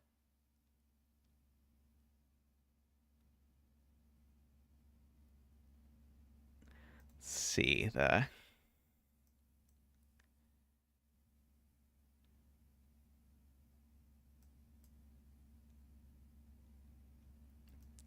A length 3 Renbon here disambiguates the 2 cages. And I like it. Because a length 3 Renbon here tells me that can't be the 3-6. Because the 3-6 together with the 9 just perfectly shatters a length 3 Renbon vertically. So let's try that. I think I kind of like that. So that feels like a cheeky way to sort everything out, because that then forces the 3-6 go over here. Maybe I should hit solve and make sure this actually has a solution. Okay, well, it's not telling me it either has a solution or doesn't have a solution. Oh, did it? Actually, I don't... Anyway. I don't know if it actually finished running or not. It just said initial candidate, so I don't think it did. So in this universe, that's the 3 and the 6. And this is the 1, 2, 4, 5. And these are a 4-5 pair. So that's not 3, that's not 6. This goes with the high digit. And then this is the 3, because this needs to be a low digit. This is a 7 or an 8 up here. I know that these are 1, 2, 3, 6. I could probably get rid of the corner marks. And so these are 1, 2, 3, 4, 5, 6, 7. These are from so that's a 7, 8, and that is a 9. Okay, and so yeah, so these digits now are from 1, 2, 3, 4. I agree. Uh uh uh Oh, yeah, 6 is placed in box 3. Yeah, if I look at my Sudoku. I definitely agree with that.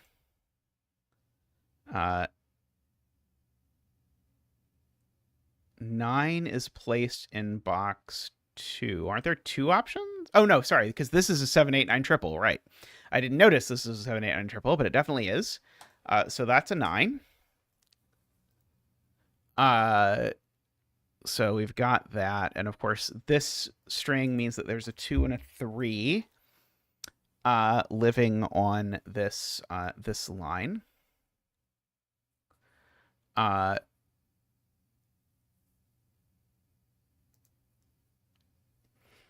It's, of course, tempting to resolve this by just throwing an entropic line down here, but that feels a little bit too on the nose. Let's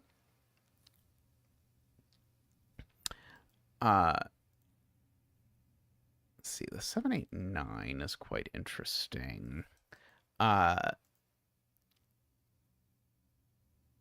Oh, yeah, I know what these digits are. Oh, almost. I know that there are a 7, 8, and a 3. No, not a 3. There are a 7, 8, and... Oh, a 7, 8, and a 9. Right, these are the other 7, 8, 9s for the row. And this is the other 7, 8 for the box, because there's definitely a 9 over here. This digit is not going to have a lot of options, actually, because there's a 3 looking at it. So this is not 1, 2, 3. It could be 4, 5. It's not 6. It's not that 7, 8. Oh, no, sorry. It's just not 7, 8. And it's not 9. So, yeah, it is just a 4, 5.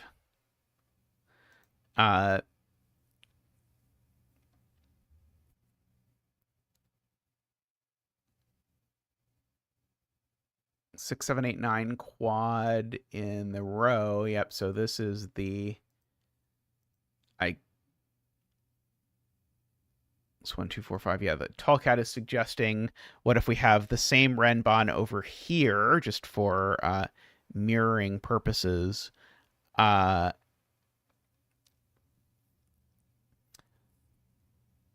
I don't hate.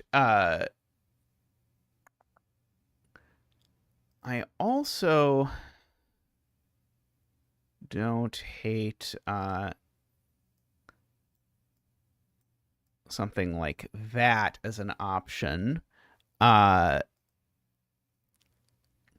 I think it's currently broken. But I want to leave it open, so I'm going to leave these as region sum lines for now. But that is in fact definitely broken, because I can't use a 9 over here. But I'm gonna leave that just as sort of an option. But yeah, a renbon here is a little bit interesting, because it has to be from 4, 5, 6, 7.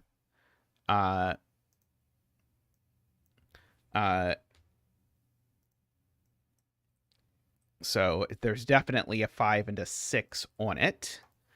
It's a little bit of a shame that it doesn't actually quite do anything. It's like very close to doing something, but then doesn't quite.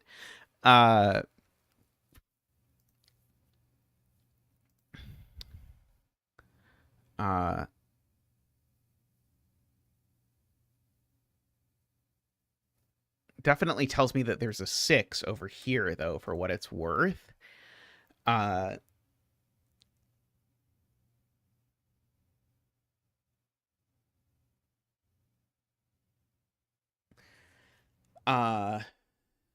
So if I now engage my darker impulses and put a Nabner here, that now tells me that the 5 in this column now has to be over here, actually. Hey, it's Tay-Tay. Welcome. I hope you're doing well. We are making a nonsense puzzle of some description. Because now the point was that forces the 5 over here was what sort of intrigued me. Which is maybe not the most exciting. But if this is 5, 6, 7, it actually also forces that to be a 7. Which would resolve this whole razzmatazz. Call the puzzle Darker Impulses. Okay, these two 7/8s are the same 7/8. If only I could ketchup them. Because they both complete the yeah, these are all the same. I mean, I suppose I can ketchup them, right? I can just like say, okay, all of these are the same 7/8.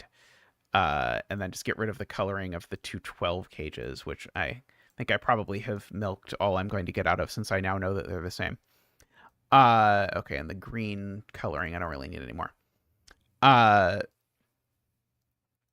see. So that makes the 5. That makes the 5 live here. In this box for whatever that is worth.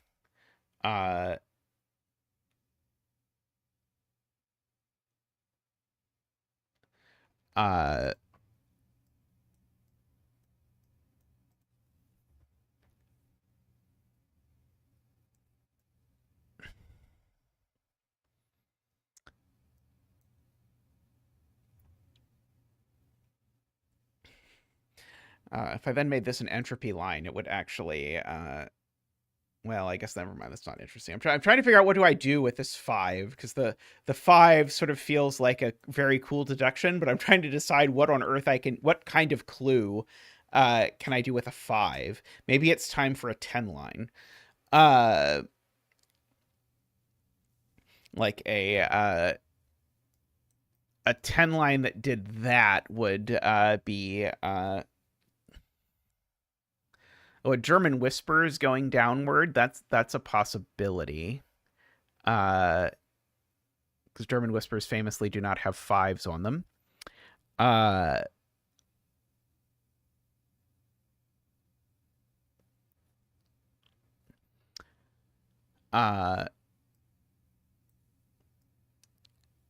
Oh, interesting. I like Tallcat's suggestion for putting a whisper over here because of the way the geometry has worked. We've used 2 of our low digits and a 9.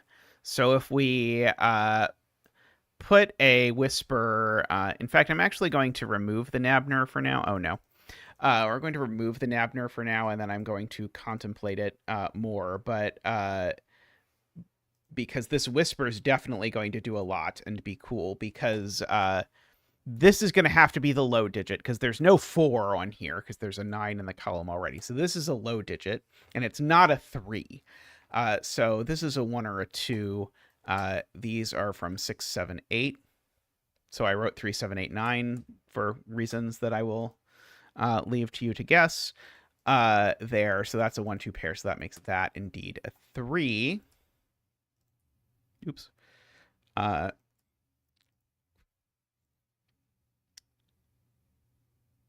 It can't be 6 because of the geometry, right? Very cool, because now if I put a 6 on here, now I'm forced to put a 6 here. Or I guess the way to say it is just there's a 6 sort of corner marked down here. So indeed, these are a 7, 8 pair.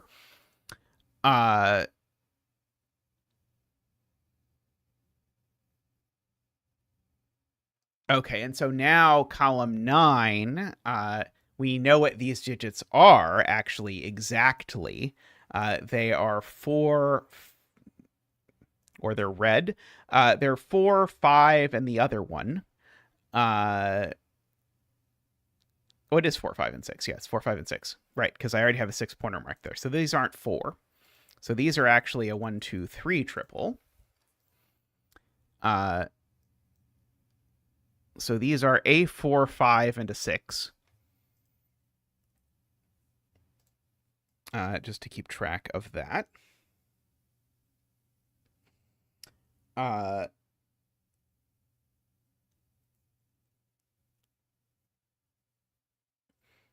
If I actually mirror the whisper over here, it actually gives me a 1 in the middle. And that would be kind of interesting.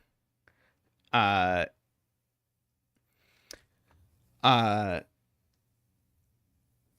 it fixes the 1, 2s, as AFK says.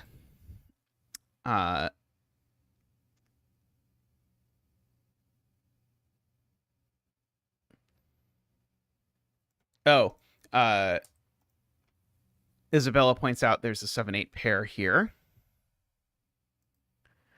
Oh yeah, that's okay. That 7-8 pair. That's actually very cool. Okay, yeah. There we go. Okay, so yeah. So now one of the things on this whisper is a 6, and the 6 definitely goes on the ends. That means the ends are high. But this digit, the only high digit it can be is 6. So this actually goes 6, 1, and then a 7, 8, 9 to be named later. But then that 1 looks over here and makes that a 2 and a 1 and a 2. That is very cool. I agree. And that's not a 1 or a 2, so that is a 6. And so that's a 6 because we need a 6 in the column, and so we now know where that is. So no 6s there. Okay. So you can get a lot, but maybe too much for your taste. That's very possible. Yeah, there's not a 1 in these cells anymore.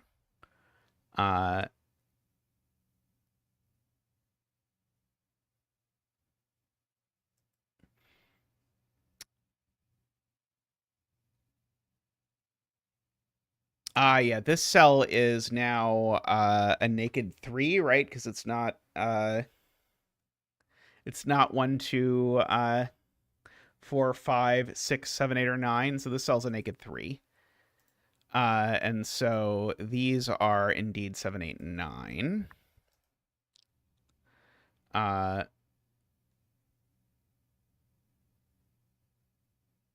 That 2, 3 looks over, so that's not a 2. So that digit is a naked single 1. Okay, that's pretty cool. So now these are actually a 2, 6 pair. Or sorry, they're actually a 1, 6 pair, sorry. 3 in box 4 is now there.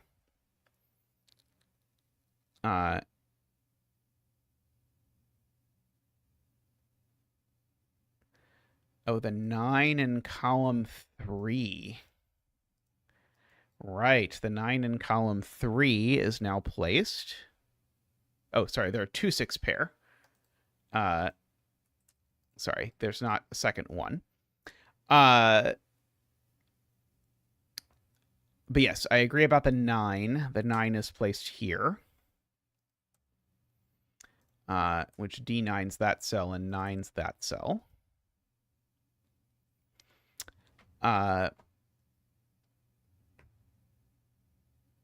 Yes, and so now we note that there's a 1 in one of these cells, Kale points out, and so that makes that digit just a 1. And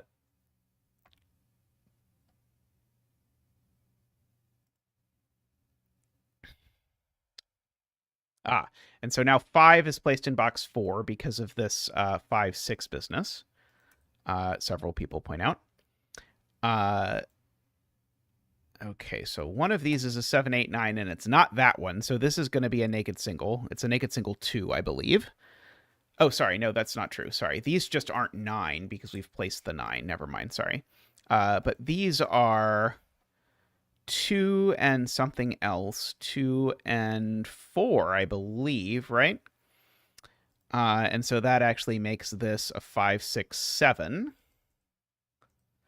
And that 5, 6, 7 looks up there and makes that an 8 and a 7 and an 8.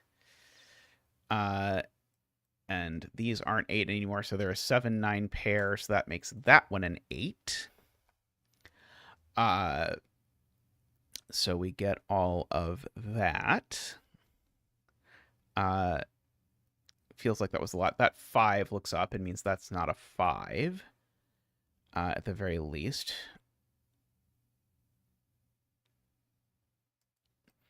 These are from 1, 4, 5, because these are just 7, 8, 9. And that one's not a 9.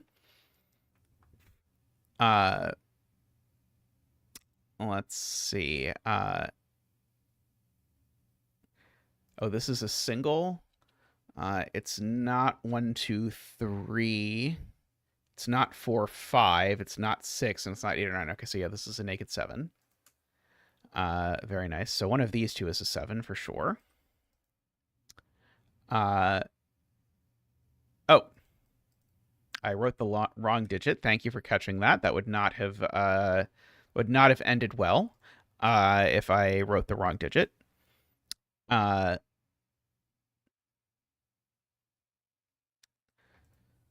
Let's see.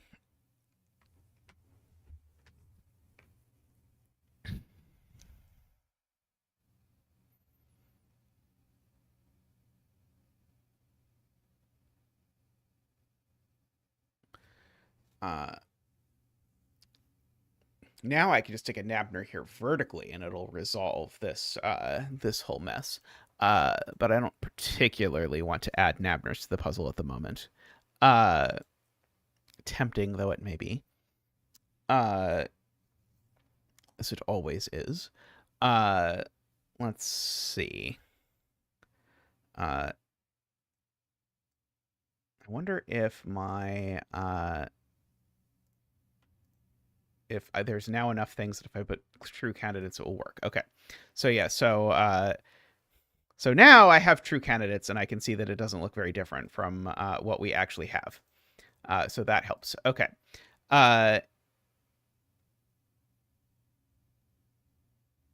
U-pentomino shaped region sum line between row 5, column 2. And yeah, I was looking at that exact region sum line earlier in my head because it sort of mirrors this structure. So that is an interesting one. And yeah, we can certainly do a or attempt a entropic line in this box.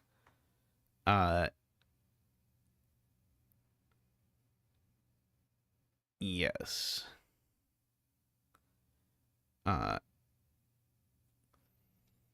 Although I'm trying to decide if it is going to do much immediately, because like I was hoping it would have to have the 7 on it or something, but I don't think it has to have the 7 on it, because I think it could have an 8 on it there. As best I can tell.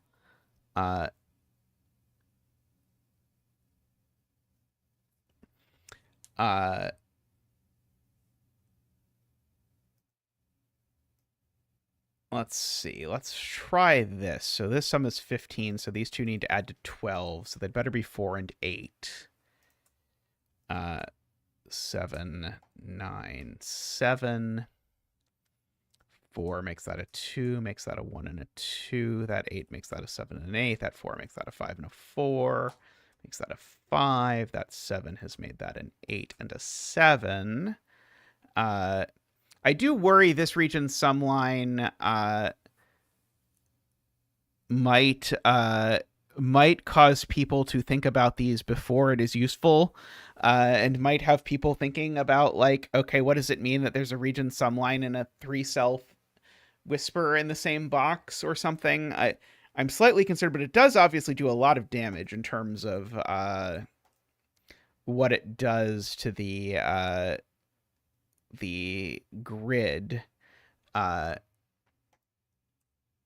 sort of like resolves all of the sort of central bands.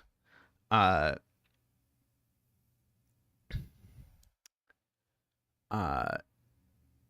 I'm a little nervous that that's going to be a little too loud. Is my my fear.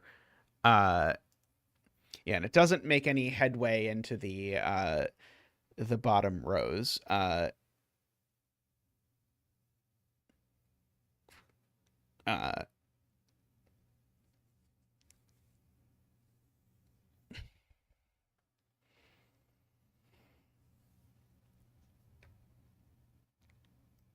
Yeah, whisper down here.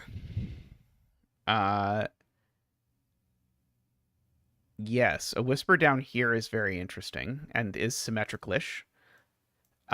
Because this digit can't be low. Because if it was, it would be at least a 3. So this digit now has to be high, and it can only be a 7 with a 1, 2 on the sides. You did join in on an F-puzzle setting stream. I'm debating if I want to make this a little less like if I could like I'm debating if I want to zig this instead somehow just to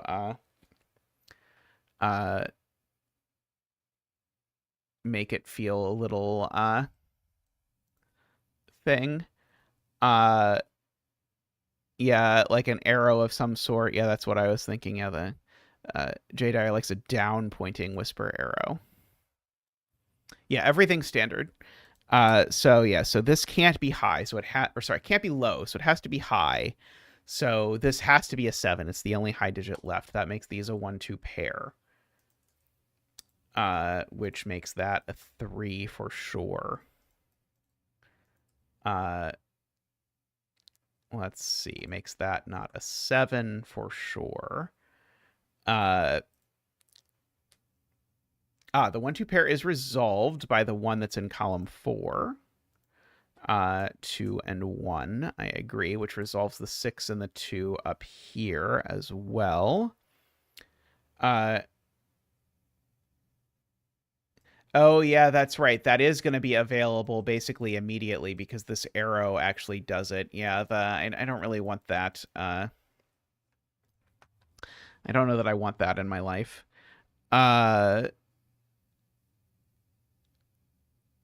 Let's see.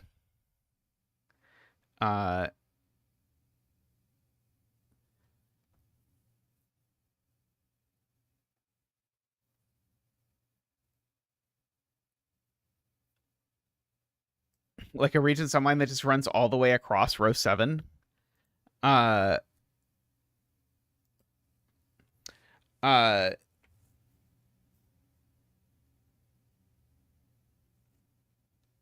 Maybe a Z through the 7. A Z through the 7 is pretty interesting.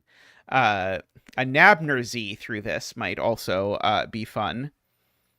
Because it would place the 8 there. Is that broken? I'm curious. The signature. Does that break it? Yep, it breaks. Sad. Hey, Kerbon, how are you doing? The tragedy. I need to put an F for friends in box 9. That sounds good. Z equals X is a good equation. Let's see.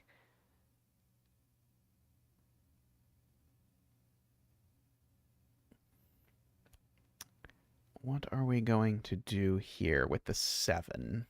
The 7 and the other digit that's kind of high. Preferably something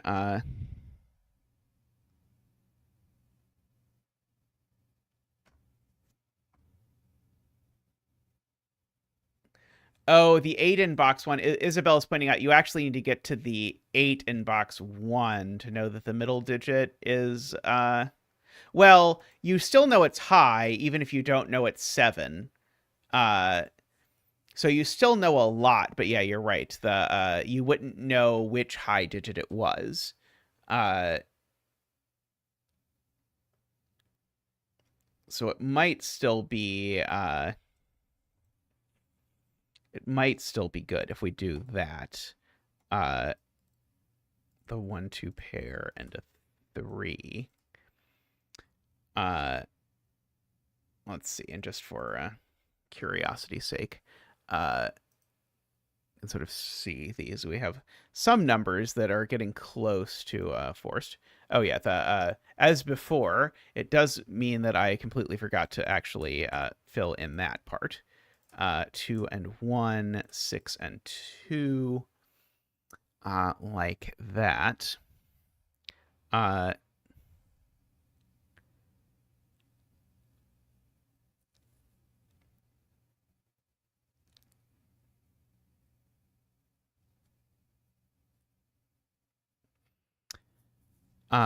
3 in column 5. Yes, 3 in column 5 is now placed here because this is the last 4, 5 in the column. Oh,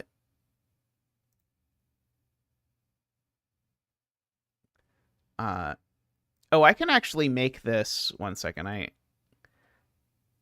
think I actually prefer this make a giant arrow pointing downward, as Amnesty suggests, because this is now a 7, 2, 1, 3. There. It does slightly ruin the 3 in the column, but it looks better, I think.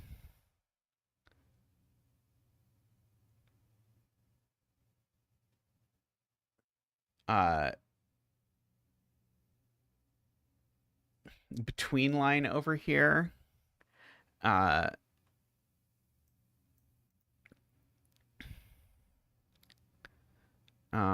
see. It'd be pretty hard to make it an entropic line.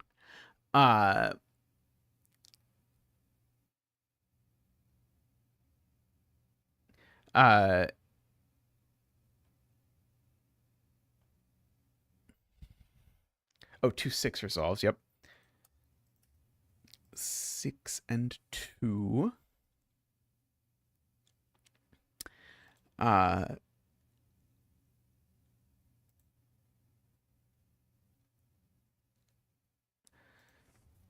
Let's see.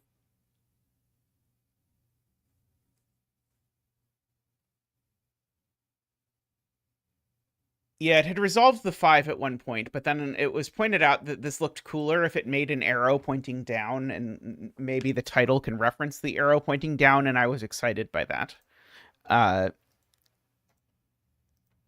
It's also a nice clue to the solver as to how they should proceed through the puzzle by starting at the top and working towards the bottom, making it very distinctive from my other puzzles. Let's see. Only place 2 places for 3 in box 7. That's true. One of these 2 is a 3.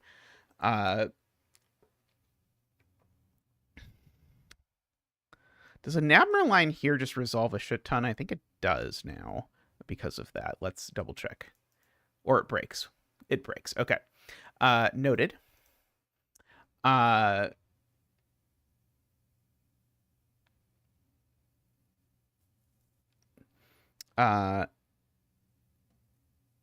Yeah, that's right. All of 1, 2, and 3 are down here is a good point. So, because 1's not there anymore. Yeah, and 2's also down here. So yeah, this is a very low string. Of course, now I want to make this a 10 line and have it turn out that it is a 10 line that's just a 1, 2, 3, 4. I don't know if that's actually like a good design, but Nabner L. It seems like a good thing. Let's just double check that it doesn't break beforehand. Does not break. Okay, so yeah, 3-cell Nabners are pretty safe in terms of showing up early in the solve, because now, yeah, the 3 is definitely on here, so the 2 isn't. So that sort of pushes the 2 there. And so there are no 2s here anymore, and so that does place the 1 over there. It's better if you omit row 8, column 1. Oh, let's see. So that one. I can see why you might say that that is in some ways better.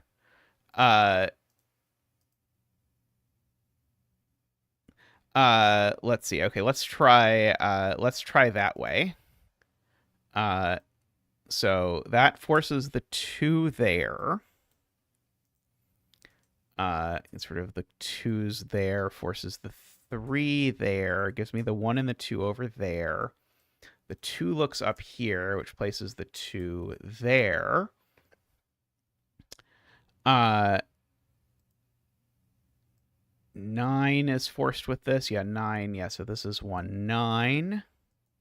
The 1, 9 look up and give me a 7 and a 9 and an 8 and a 7. And an 8 and a 7. And an 8 and a 7. This may give some very awkward patterns to resolve. That is eminently plausible. We're going to need a slingshot arrow to resolve it. Or a skyscraper clue. What's one skyscraper clue, really? Okay. These are a pair of something, and indeed that one's fixed. 2, 3. This one is an 8. And this is a 4. Yeah, we might go back and we'll see how this sort of resolves, and we might go back and see if we can prolong the satisfaction just a little bit longer. No 7 there, right? Okay. No 4 there either. 4 is placed in box 7. Yeah. 5, 6, 7 were placed in row 7 without it. Noted. 1 in row 8 already. Yes. 9 and 1, 8 and 9.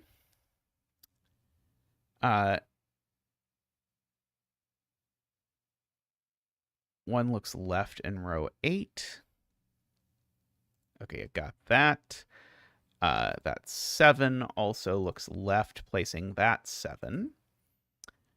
Let's see. These digits are something. 2, 3, 4, 5, 6, 8. Okay, so these certainly aren't 8. They aren't, let's see, these aren't 3. Oh, these aren't 4, 5, because there's a 4, 5 pair looking down, and that one's not 3 either. So that's 6, and that's 8. Thank you, GDC. That's 5, and that's 6. So no 8 there. No 6, actually no 6 anywhere. Those are a 4, 5 pair, seeming to make that a 3. 3 in row 1, column 5. Yep, that's a 3. Sorry if you said that before. And that's a 4, 5. Okay, are we now done with everything that can be done? 4,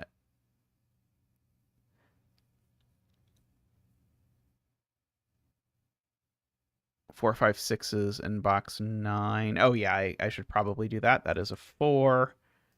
That is a 5, and that is a 6.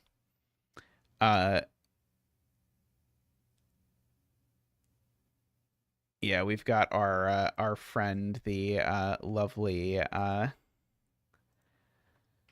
arrangement of 4s and 5s. Yes, there's 2 disjointed patterns. Okay. All right, let's rewind that.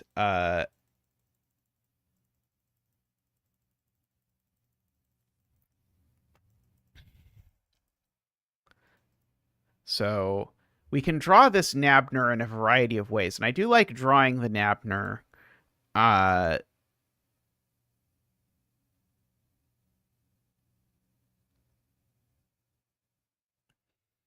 uh, 5, 6, 7 in row 7.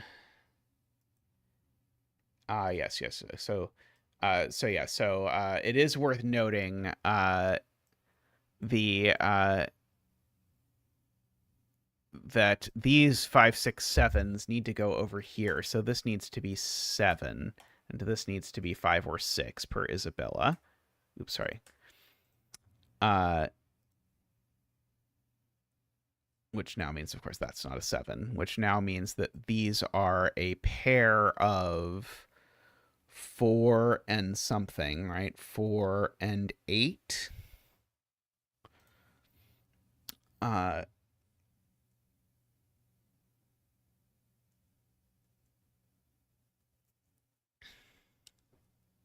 Which means that everything down here is actually already known to be 1, 2, 3, and 9. And these aren't 1, of course. And these aren't 3, of course. I don't have any particular goals other than the grid not hurting my eyes to look at when it's done, Naverio. So yeah, the fact that this is already also forced is interesting. Row 7, column 2. Row 7, column 1. Row 8, column 1. So like that kind. Yeah, these are a 6-8 pair. So these are a triple of 3, 4, 5. Yeah, these are a triple of 3, 4, 5.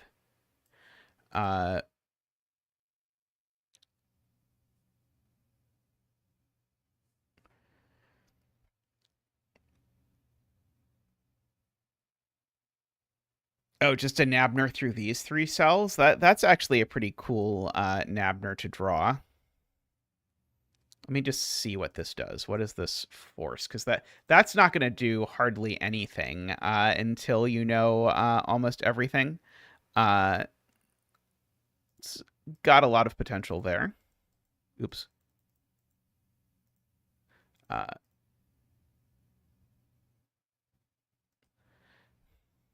I'd rather not use a modular line unless there's a really good reason to use a modular line. 7 in box 7 is placed. Yeah, 7 in box 7 is placed. That's good. So yeah, so if I do this, it is indeed going to force that this is an 8 and a 1. Just going to make that a 2 and a 1.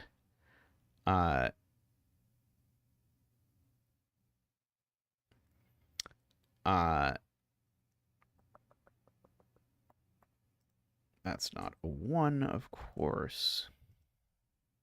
That's not a 2 anymore. Sorry, not a 2 anymore. That's a 4. That 8 looks up and makes that a 7, which gives me a 9 and a 7 and an 8. That 9 looks down and makes that a 2, makes that a 4, a 5, and a 2. Makes that a 4. These are a 3 and a 5. And I perhaps genuinely don't know what order they go in. That's not a 4 anymore, though. That's not a 2 anymore, though.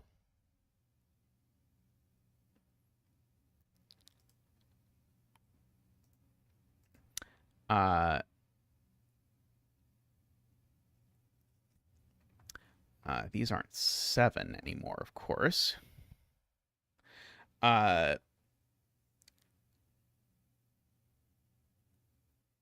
Row 5, 7. Yeah, that is an 8. Thank you, Laura. That's a 7. That an 8 and that a 7. And maybe that is all that we have.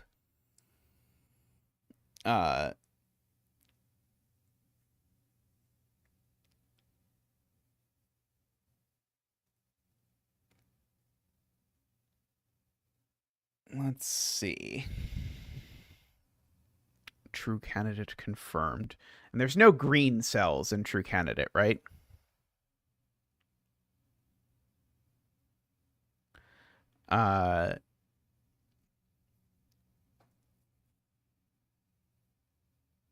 Not yet, no.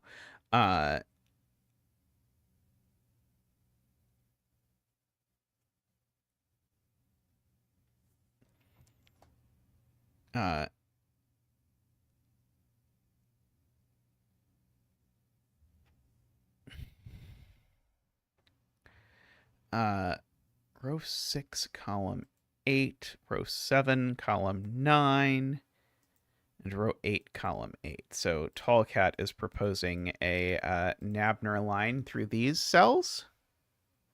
Oh, Navario's suggestion got swapped. Oh,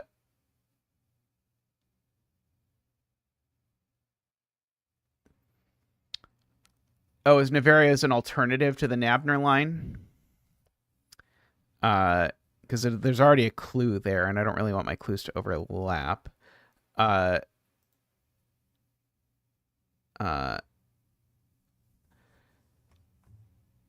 so the this string, is there... Can I say anything about this Nabner? I guess I know that's not a 5. Let's just try the Nabner and see what happens. So, Navario's on vacation. Excellent. Okay, so certainly this can't be a 5 because it would make that a 6. So that places the 5 in this row. So that will make that a 5 and a 4 and a 5. And a 4 and a 5. That won't be a 5 anymore. Let's see. Is that it, or am I missing something? I know that this can't simultaneously be 4 and 5. Yeah, I think that maybe didn't quite do enough.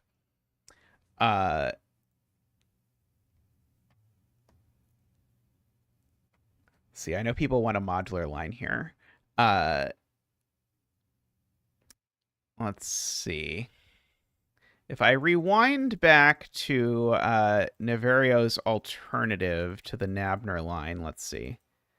Navario's alternative to the Nabner line was a German whisper through 7 column 2, row 8, column... Sorry. These 3 cells.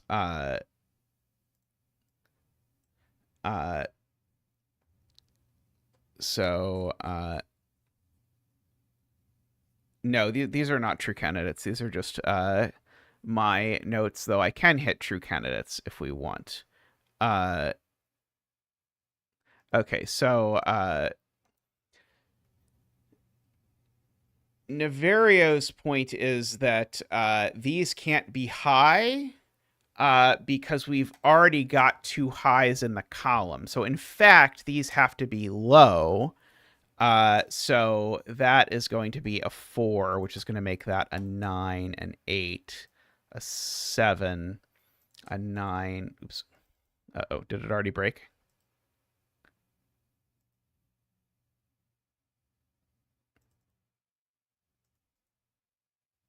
Oh, yeah, okay, so sadly, Navario's breaks instantly. Which is very tragic, because I really liked the idea. The idea was very cool.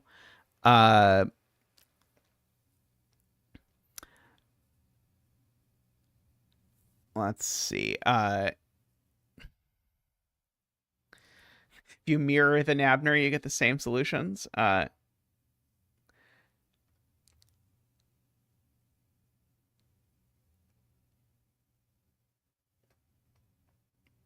uh,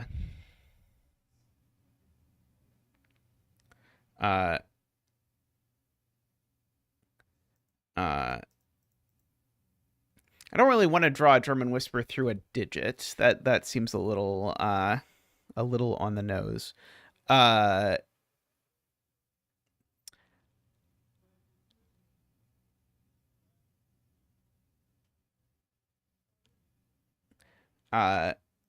what about an entropic line down here? Because that sort of mirrors everything that we've got going on up there, and it's going to do a lot, right? Or possibly break. Okay, well, it did a lot. It eliminated a lot of solutions. I mean, if you think about the number of solutions we're trying to eliminate, we only were off by one with that clue that we added. So we like very nearly got there, if you want to think about it that way.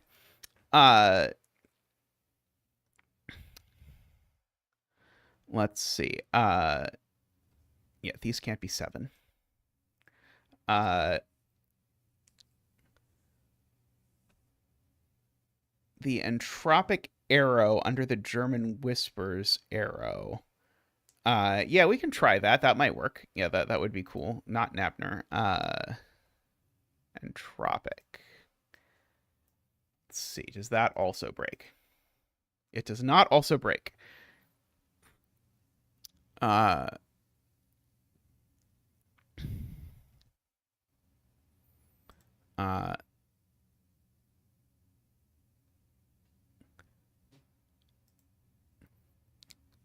let's see. Tall Cat is interested in that Nabner, which gets a lot of damage done.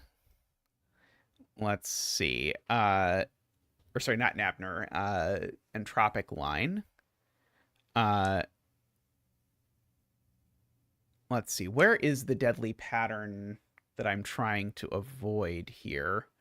I'm trying to decide, like, I'm guessing this isn't going to work. Did not work. Sorry, you can't see this. Oh, this one. Yeah, this might end up being a little too noisy. Oops.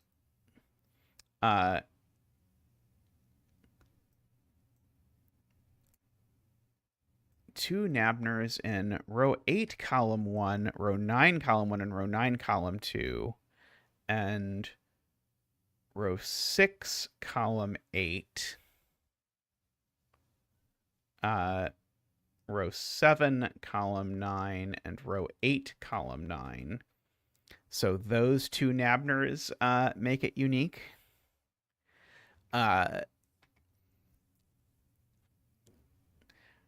Well, I can definitely see why this Nabner is nice, at the very least. Like, in terms of sort of tying the room together. Let's see. Is there any other sort of thing that I could draw over here that would equally well tie the room together? From row 4, column 8.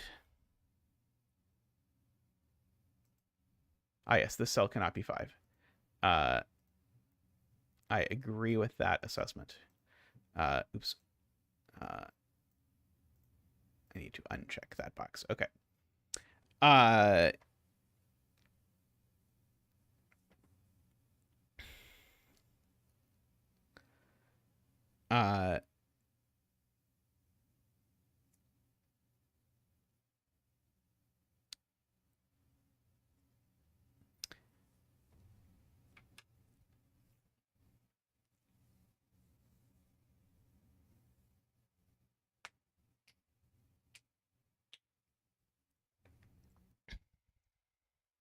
I'm now sort of musing on whether perhaps I want to employ other shapes of killer cage. just to finish off my sort of like collection of Tetris pieces. Because like I could have a killer cage that looks like this, and probably force a lot if I chose the total correctly. And it wouldn't do very much until you knew about the 7, I presume. Uh,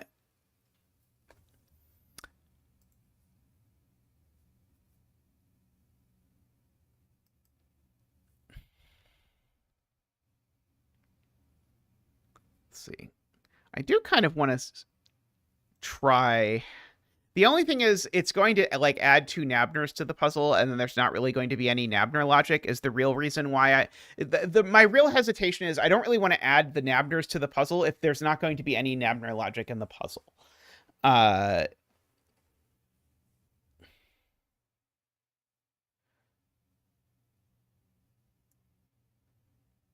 Box 4 and 7.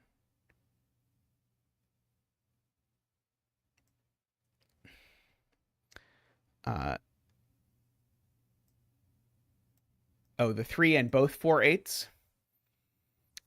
Like that. Is that what you mean? I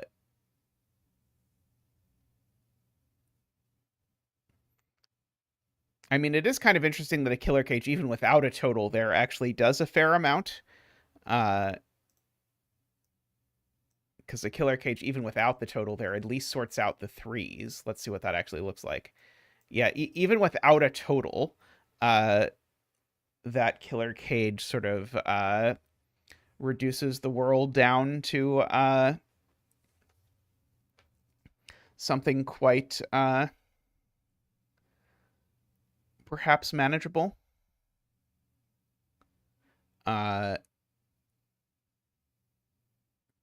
Though it seems to me like there's some sort of lurking deadly pattern here that this can't fix. Because it doesn't involve any 4/5s, I think, is the issue. I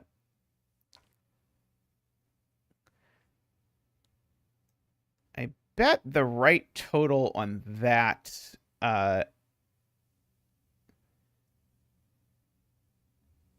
cage would sort out everything. Or almost everything. Let's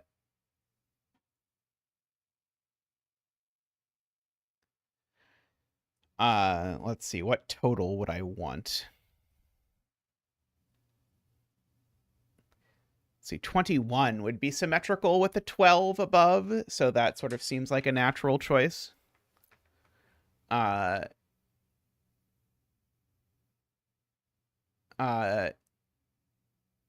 And that seems to do it. So let's see. So I have sort of, if I'm thinking through my Tetris pieces,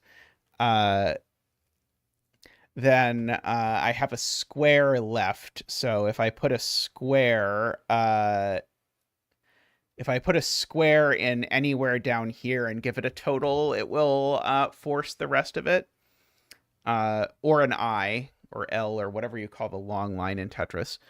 And then I can really tilt people because there'll be 4 of the 5 Tetris pieces, which seems like the natural thing to do.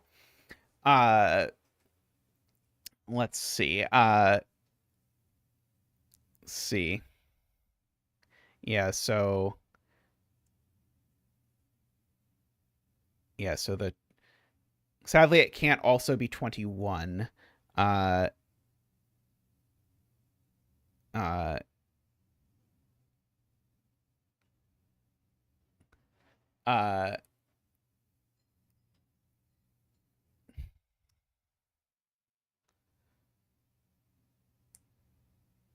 I'm debating if it can be 21 if it goes vertically or something. Yes, exactly. It does help you know which way the Tetris pieces fall. It can be a 21I if I start from the 3. Oh, sadly, it doesn't work. Does a 21I fit here? No, sadly not. But yes, the down arrow does very much make me want to make this a Tetris theme. Isn't this basically a Z? I guess it's a backward Z as far as Tetris players are concerned.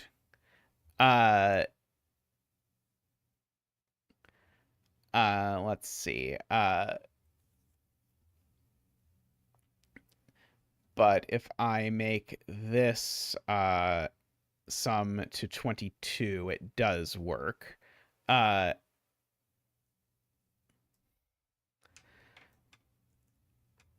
uh, I'd rather not repeat Tetris pieces than use 21 instead of 22, but uh,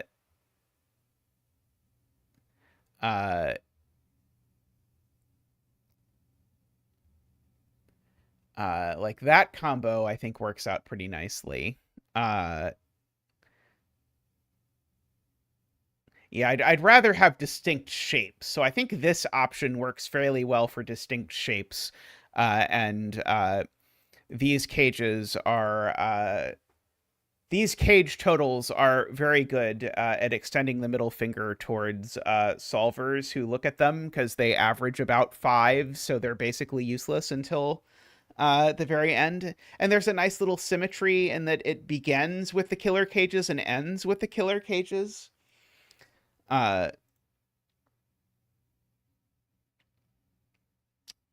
uh, so yeah, I think that is pleasing. So what do we call it to reference it being a Tetris puzzle? I kind of just want to call it down, but or falling or something like that. Can we see it without digits? Yes, we can see it without digits. Let us do that. So select all, oops, provided that I hit the right keyboard shortcut. Yes. And I'll get rid of the coloring as well. Is that Latin for Tetris? Okay, here is it without that. And if you want to see it in Sudoku Pad, just to see what it looks like prettified, there it is, peeping Sven and all. That looks pretty nice. I like that. Yeah, originally I thought it was going to be like sort of like a dancing robot or something. When we had this constellation, it sort of looked like a yippee sort of thing. Uh, uh, I guess there is sort of like an evil grin there. I suppose I can sort of see that with the like horns and everything. The yeah, I feel like this is probably doing pretty good in terms of, at least aesthetically. I'm pretty happy with how it ended up looking. Uh, Even if this is maybe like a little bit weird, but there we go. I could have gone with dancing robot. Oh no. Uh, uh, Day rude. Tetroco is sadly copyrighted. Uh,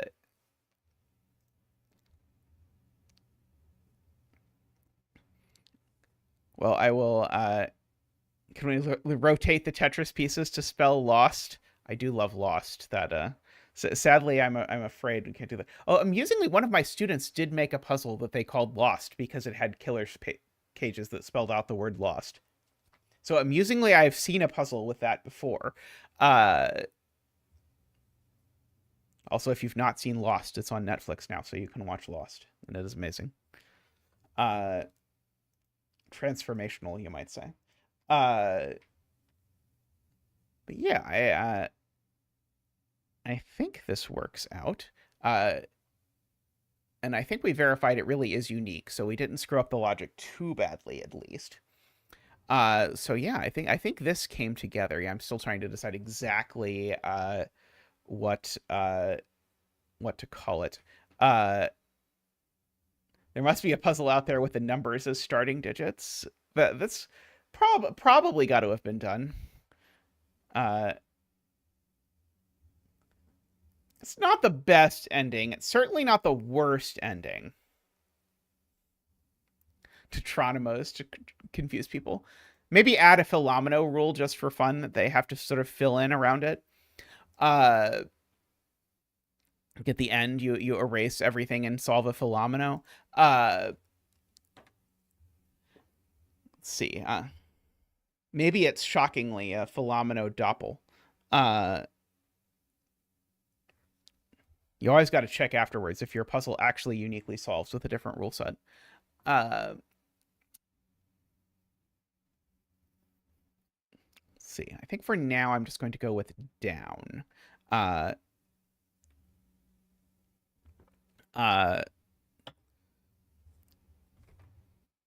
think down works. It's simple, but I like my titles to usually be simple. And let's see, how many rules does this actually involve? Let's see, we've got killer cages, whispers, renbon, region sumlines, and entropic. So we kept it pretty tame in the grand scheme of things.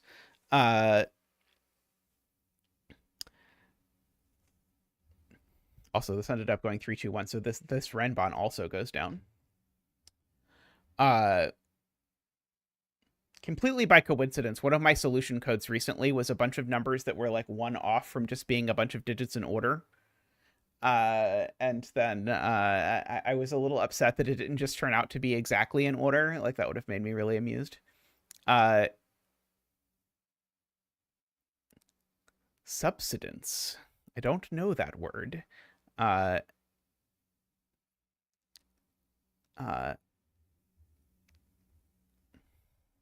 Also, I do have the option to make these region sublines arrows, which I probably will because we didn't ever have them being multiple sums. Although then it's a little awkward that the arrow points the opposite way of the region sumline, but what are you going to do?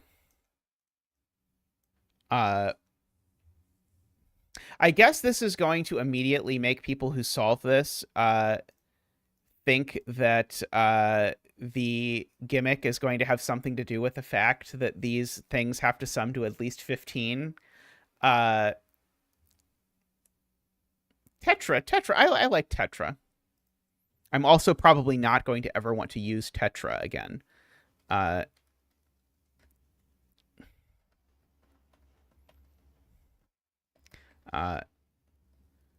For killer cages, German whispers, renbon, entropic lines, and the other one, and arrows apply.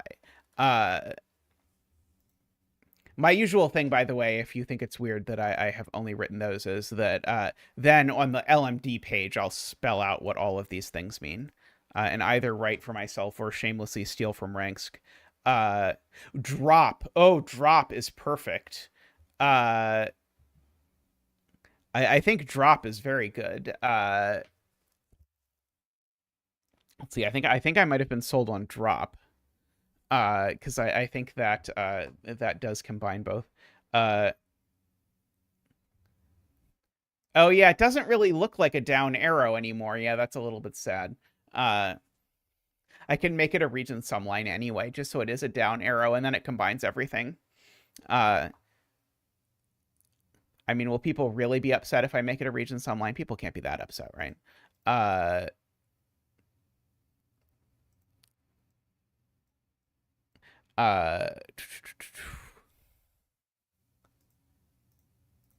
Plus, then it's all lines, except for the cages. That's right. I'll have to make a version where I label all the lines with their appropriate type. But yeah,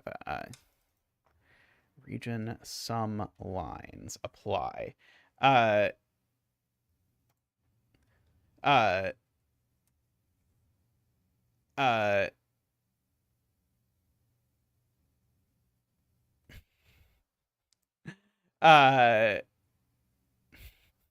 Welcome, Robert. Yes, I've done that before. Especially when I watch people stream video games, often I'll try and like close a menu to like see their hand or something, and then it never works for some reason. Could just put this in a cage, just Like, is it more or less trolling if I put this in a cage and don't give it a total? Like, I'm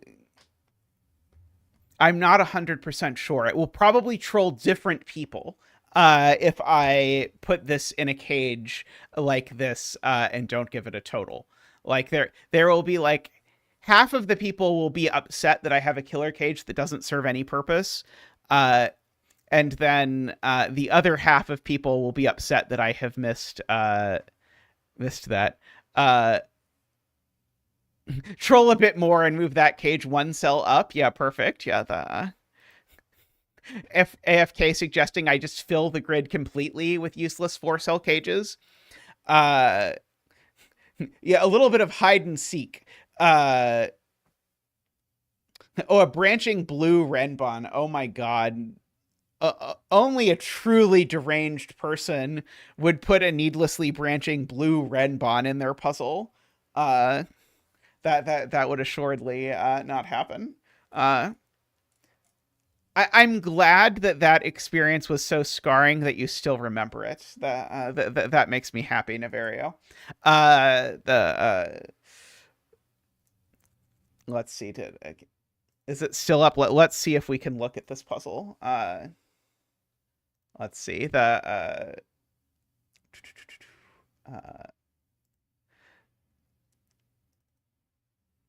We did this one stream a long time ago, but the Green Mario. Let's see. So, was it Liar Japanese Sums 3? Is what I want to say it was. Yeah, there we go. Yeah, there. If you don't remember this, this was this blue Renbon of shame was the thing that somehow everyone who did this beautiful puzzle only talked to Naverio about the fact that there was a branching blue Renbon in it, which well, you can understand why. I do recall someone being really upset by branching Renbon at some point. I don't know. I'm not too bothered by Renbon that branch, but the overlapping thing there is like this actually like this is like the perfect thing to do in Sudoku Maker, where you could just put like that tiny bit of space between these two, which is something I do appreciate about Sudoku Maker. Yes, drop is perfect. Okay. I am going to take a quick break, and I'll come back, and we will do another puzzle. This is the first time I think we've ever successfully set a puzzle and then still had time to do a puzzle afterwards. But I think we have time, so I'm going to take a quick break and then come back and do some sort of medium puzzle. So I will see you in a moment.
Alrighty, welcome back.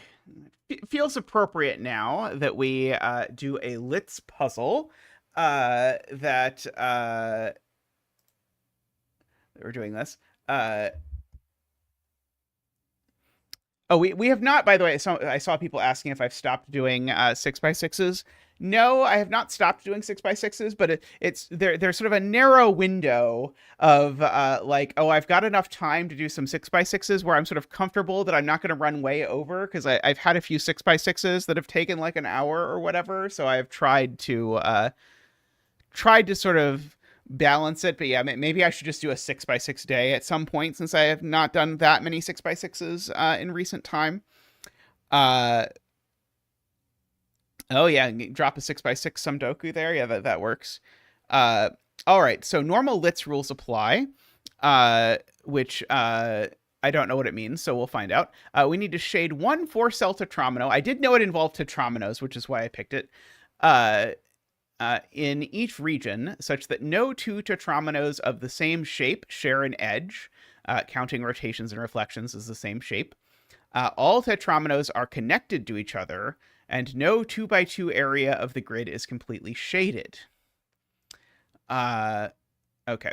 So tetraminos can share edges, they just can't share edges if they are different sizes. Additionally, each row, column, and region must contain exactly one white star and one black star. Black stars must be located on tetraminos, and white stars must not.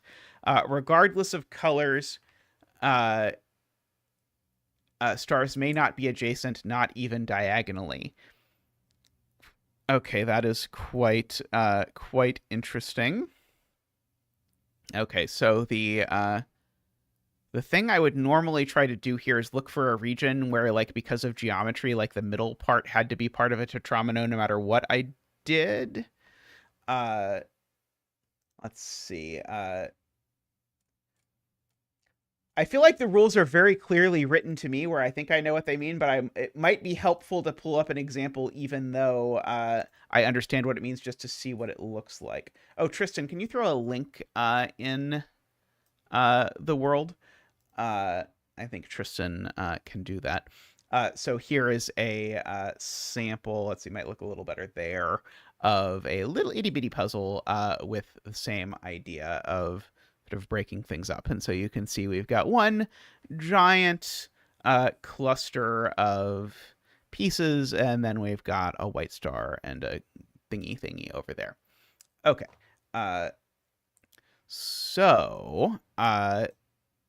And remember, one of the rules of Star Battle that's sort of secret is that every 2x2 can contain at most one star. So, like, very often what you want to do is you want to sort of cover the world with 2x2s. So how big is this grid, by the way? 1, 2, 3, 4, 5, 6, 7, 8, 9, 10, 11, 12. Okay. So we need 12 total stars in these cells, and they all belong... Wait, is it 12? Yeah, we need... No, sorry. It's 4. We need 4 stars. 4 stars. I was like, how am I ever going to get 12 if I can prove there's at most 6? No, we need 4 stars in these, and each region can accommodate 2 of them. So we're not particularly close to having any issue. Oh, but Garion points out, actually, if you go up to column 5 instead of up to column 2, it's better. Because we have this is 5 regions in 5 columns, and so that means that there's no stars in these 3 cells. So these 3 cells are not stars, which I think I will use my sort of grayish, bluish color to say not stars. Now, they could still be part of Tetris pieces, but they're not part of stars, or they're not stars, I guess, is the thing that I know about them. Oh, that's the 6th region. Sorry, I miscounted. Uh, sorry. Sorry, it's actually much better than that, as people are saying. Right. Sorry, this is the 6th. I miscounted. So there's 5 regions, not including this one entirely in the first 5. So those suck up all the stars in the room that exist. And so I can't put any stars in there. So I need 2 stars in here. And so that has to be the black star. Oops. We're going to have a black star there and a white star here, is what is going to happen. And so these are both part of a shape. In fact, that's also part of a shape, no matter what you do. Yes, black star dance indeed. So this is part of a shape. And this is assuredly not part of a shape, but we will do our black star dance first. Ba-boop-a-doop. Woo! Ba-doop-a-doop. Wah! Ba-doop-a-doop. Wee! Ba-doop-a-doop. Ba-doop-a-doop. Ba-doop-a-doop. Wah! Thank you, Zach. Thank you. So these are part of a shape, so this isn't by the rules, because I'm not allowed to have a 2x2 that's in a shape. So I guess I'm now going to use this to say it's not in a shape. We'll figure out what we want for notation in this eventually. This is not in a shape either. Oops, sorry, not in a shape. Because it's a white star, and white stars aren't in shapes. Yeah, I guess we sort of like need to decide whether we're marking things aren't in shapes or aren't stars. Because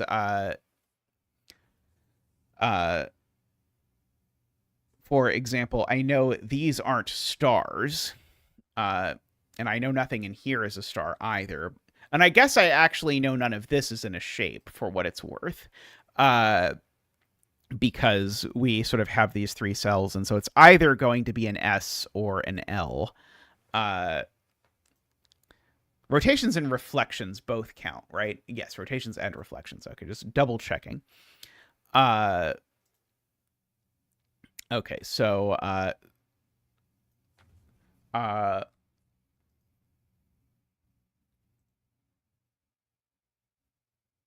purple goes up, that puts another black star in row 5. Uh,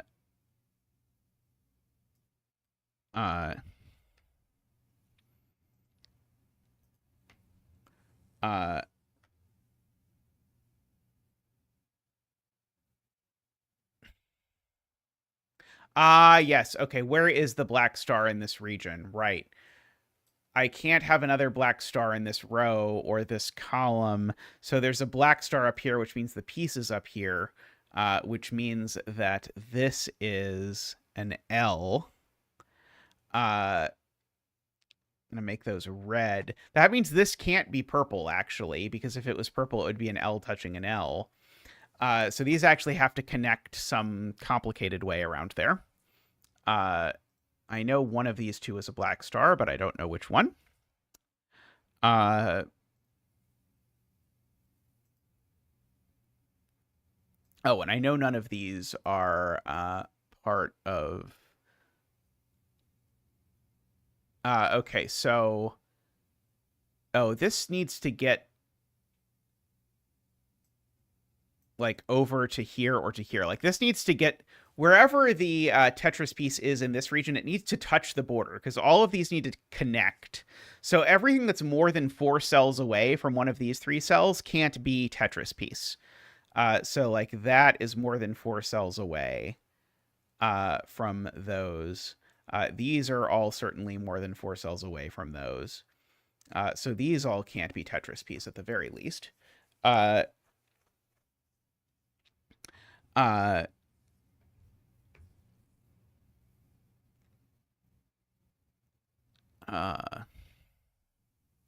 that's more than 4 cells away as well.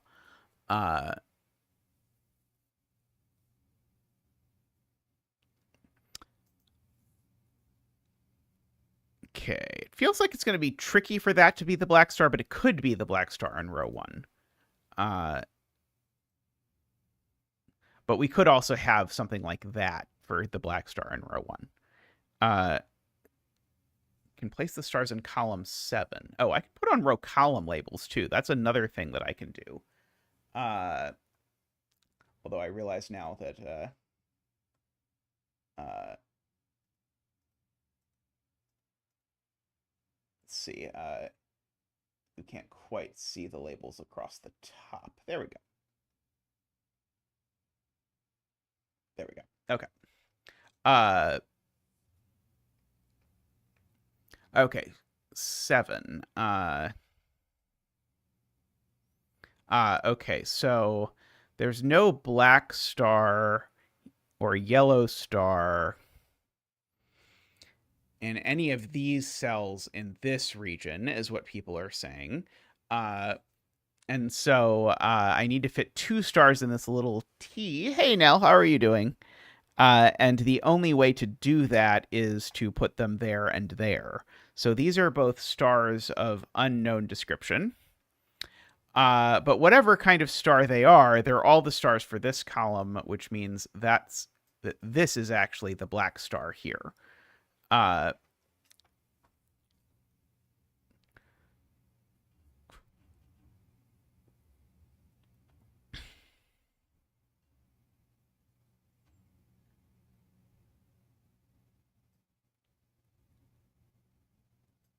Couldn't we touch there with an L, Robert?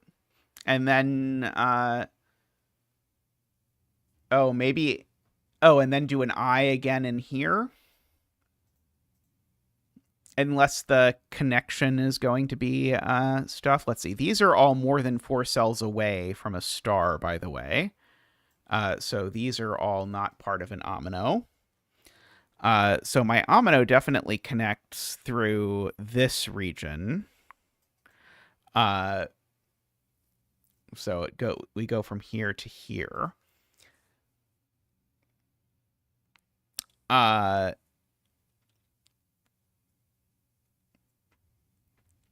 Let's see.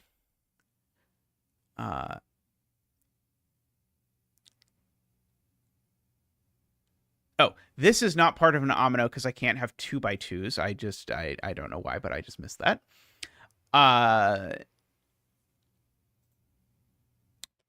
Let's see.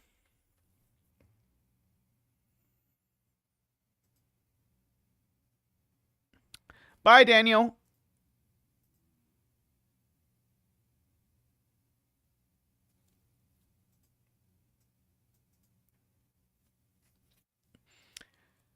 Let's see. Okay, we've got both stars in this column. Got both stars in this column.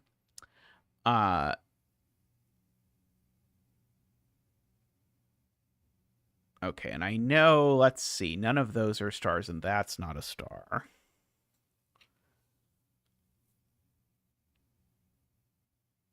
In fact, that's not even a black star, which is a little bit alarming.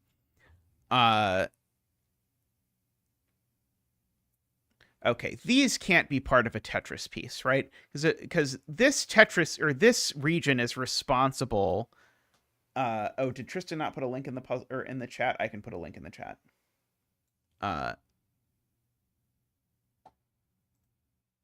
There is a link. I can pin it. So this region needs to be how this region connects to everything over here. So anything that's more than 4 cells away from this region's border can't be part of an omino. So these aren't part of an omino, which means the black omino in this column is in this region. So that certainly is enough to tell me, for example, like that cell definitely is an omino. Because if it was, my omino would be this, and my omino definitely needs to touch more than one border. In fact, actually, that can't be either, and that can't be either. So in order to even possibly touch 2 borders, I need to go down there. like that. Uh,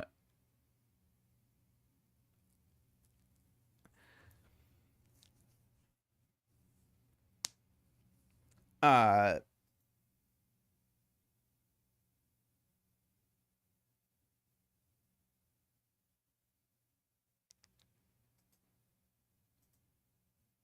right. That also can't get me close enough. And I like Carl's point that row 4, column 4 can't be part of an omino, because if it is, uh, then it, because of the no 2x2 rule, it can't actually get to being enough cells, which is very funny to me, and potentially very helpful. Uh,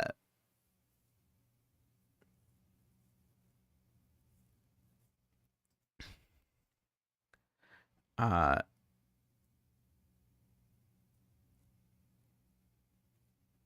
let's see if yes, if this is omino, Garion points out it forces S touching S, so that doesn't work either. And so now something that touches this shape has to be omino, and so now the only thing it can possibly be is that one. And so that one and that one are omino regardless. So we have that.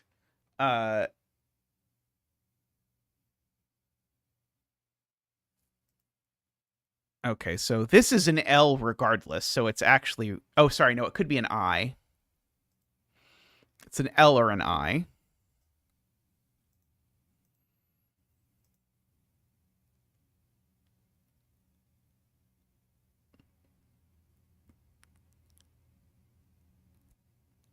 Yes.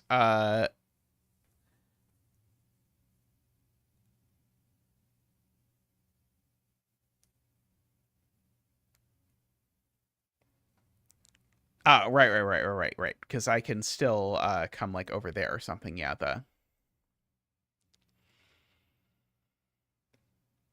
I see.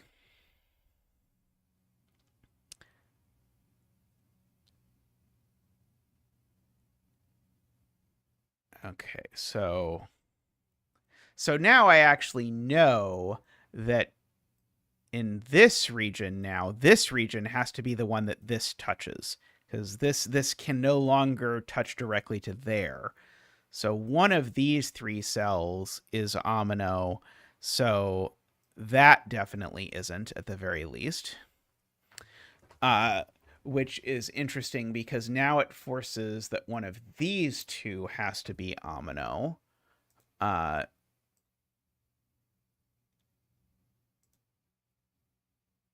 So I don't think that can be omino anymore. Yeah, that can't be omino anymore, because one of these 2 has to be omino in this region.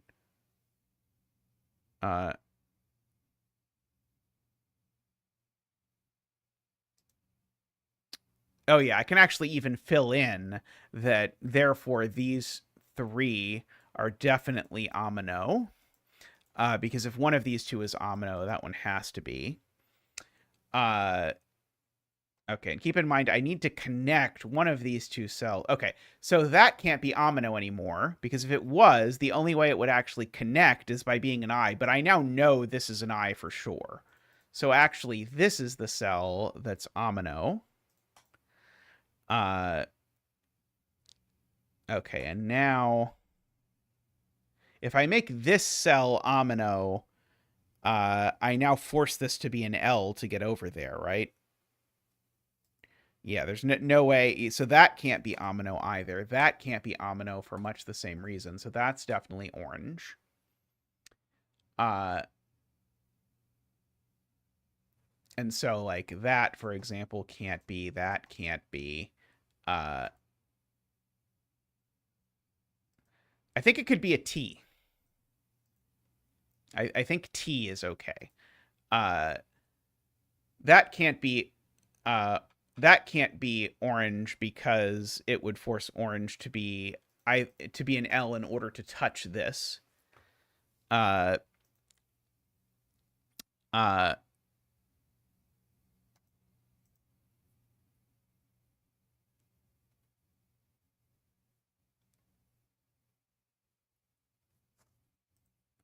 Row 5, column 11 is not Amino. I don't think I see why row 5, column 11 is an Amino.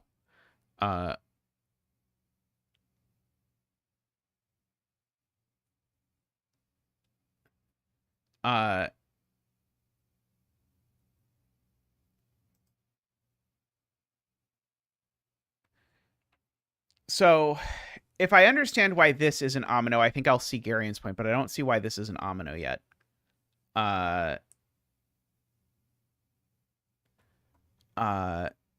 Oh, it's because this needs to connect down to here. Right. Yes. Okay. So yes, this is 4 cells and it needs to connect to this region, remember, because this region only now sort of connects through here.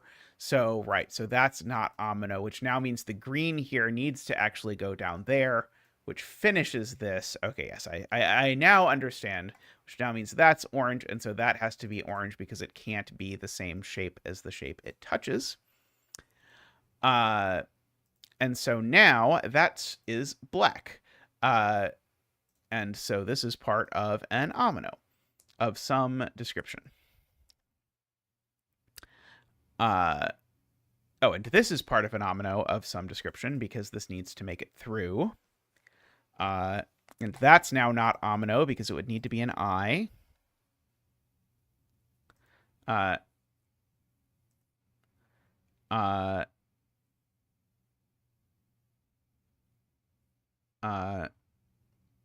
Oh, yes, this is going to have to be an I because it needs to get out, and the only out cells are here and here, but it certainly can't get to there. So, yeah, so I agree.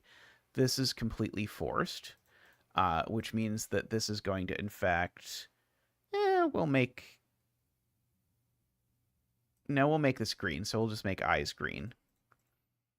And so this is a region as well. I'll make it yellow or blue. I don't know how distinct these blues are. My goal is to make these blues visually distinct enough that they stand out.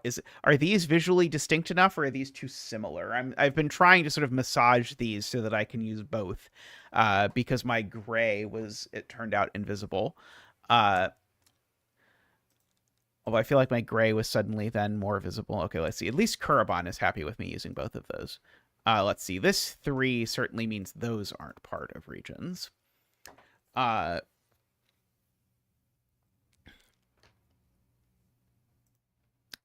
see. Okay,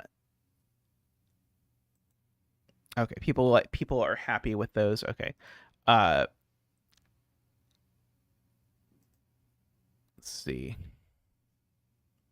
Row 5, column 11. Amino has to go through row 8 and 9, column 10.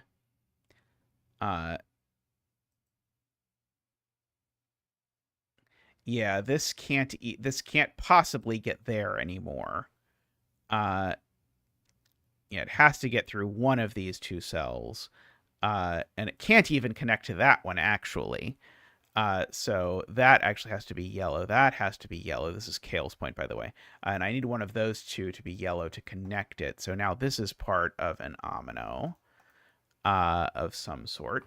And this Amino, remember, now has to get over to one of these... Sorry, it doesn't have to get over to the star. It just has to get over to the border. But it certainly can't go there anymore because then it definitely wouldn't get to the border. I should mark, by the way, that one of these 2 is definitely a star. So one of these 2 is definitely a star. Actually, if I just ask, where's the black star in row 4, I actually know it's there. Because the black star is in a shape that doesn't already have a star, which then places the black star here. So one of these 2 is actually the black star for this.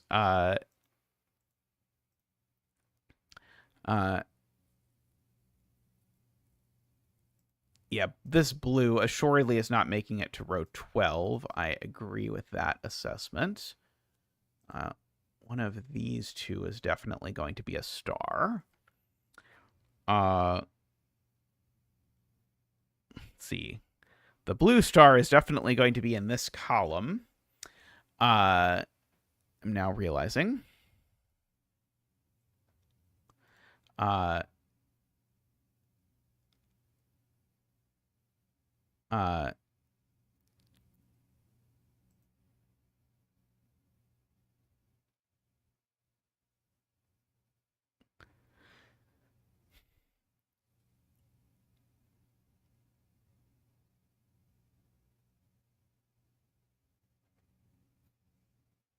Yes, I agree with Robert. If this cell is part of an omino, that omino looks exactly like this, which then means this omino can't be an L anymore, so it'd have to look like that, and that makes a 2 by 2. A little tricky, but I agree, and it's important because it sort of minimizes the number of places that this can intercede with another omino. Intercede sounds very unromantic. Let's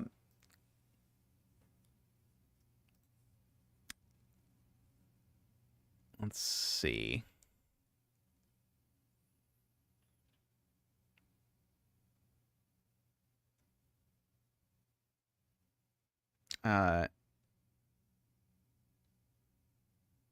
Yes, this region, we certainly know that we can do some damage to. So even that cell actually can't be reached because it's touching an I, so it's definitely not an I.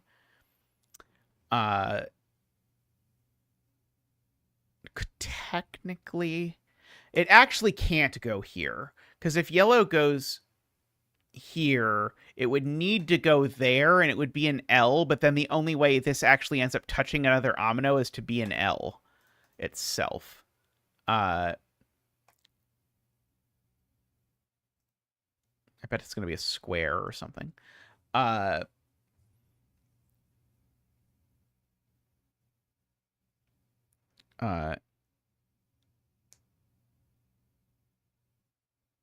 Yes, now green has to go down because of this. We've created sort of an alleyway where the only way that green can connect to anything else is that. Good spotting to chat. So now this is definitely yellow, which means that's definitely yellow, which means that isn't. And also because I are green. Oh, I'm not allowed to make a square because it's not called Litzo and because squares would make a 2 by 2. But other than that, my theory was very good. Oh, interesting. This is going to... well, this thing's going to be in one of those two no matter what. I'm intrigued by the fact that I don't see how we're ever going to disambiguate whether this is an L or an S. But that, anyway, that black looks right, which makes that black. Oh, it's going to be the yellow stars. It's going to have to be the yellow stars that are going to do it, because how else is it going to work? So by uniqueness, that's going to have to be a yellow star, and that's going to have to be a black star. I feel like that's what's going to happen. I don't think there's any other way you could possibly sort this out.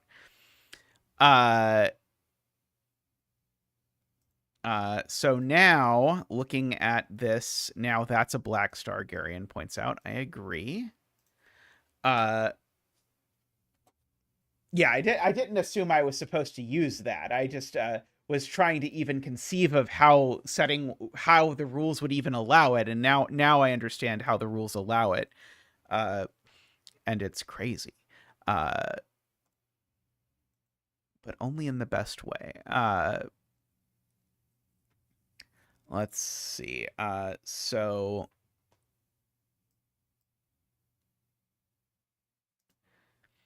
it's interesting how this is forming like almost, it might even actually be like a path. Like there's no reason it can't branch a priori, but it has not branched at all in terms of the connectivity and how it's worked out. Like I keep trying to apply loop logic about how the loop has to move from region to region, but that's not really a thing. It just is sort of working out that way.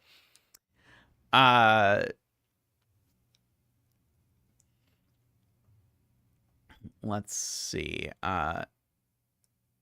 So there's assuredly a black star in one of these, just by sudoku.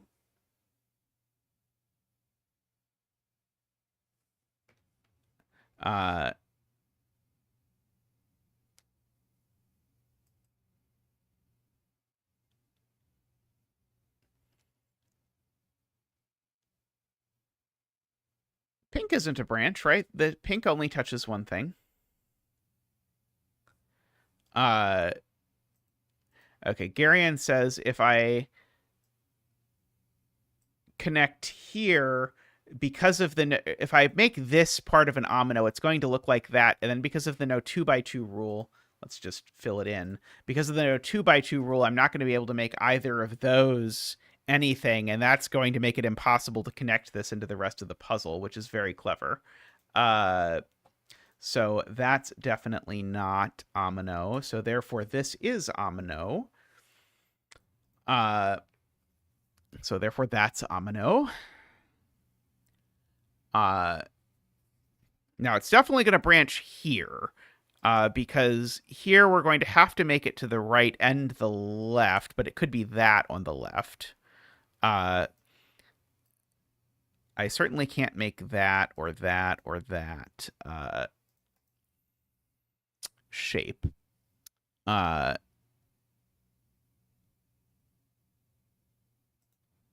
This is assuredly part of a shape, because if this was not part of a shape, then these wouldn't be either. Oh, maybe not. Sorry, maybe I'm wrong. I think it actually could be if I did that. Never mind. I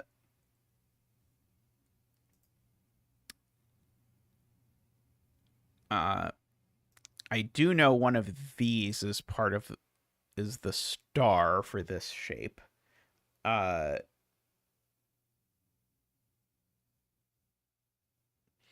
Let's see. If this is in...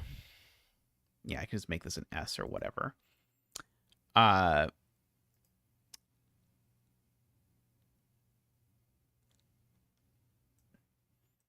do need an extra star for this row, but I don't think I know whether it's the black star or the white star yet. I need a black star for this row, which is going to be tricky, but I guess it could go in a couple places. Let's see. Is there any way I can start doing anything with the white stars?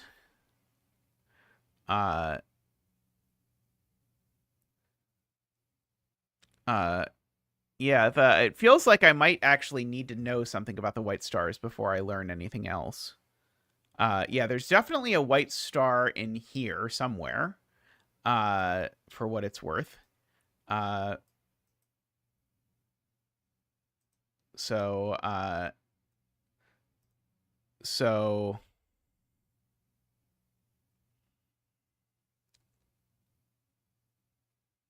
So that's not a white star. That could be a white star. One of these can be a white star.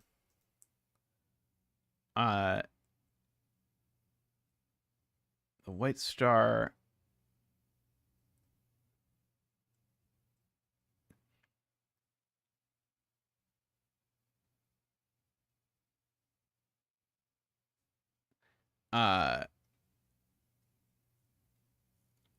Oh, column 5 stars are placed. Yep, they sure are. Yeah, if I just look at column 5, none of these things can be stars, so I actually get a little X-wing on stars, and that's certainly the one that's black. And so that's the one that's black, and then these are the ones that are white. And so that makes that cell orange. Go ahead and make that cell yellow. Sorry, not that cell. That cell yellow. Assuredly is going to make this cell yellow, because if it's not... And right, this cell is off yellow. If this cell wasn't yellow, then yellow would do this and it wouldn't connect. And so actually this cell is going to be yellow as well. Uh,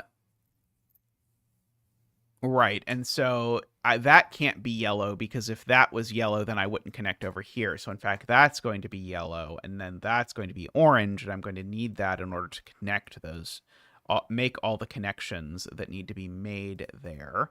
Now that's going, oh, sorry, one of these is going to have to be blue. So assuredly that's not blue anymore.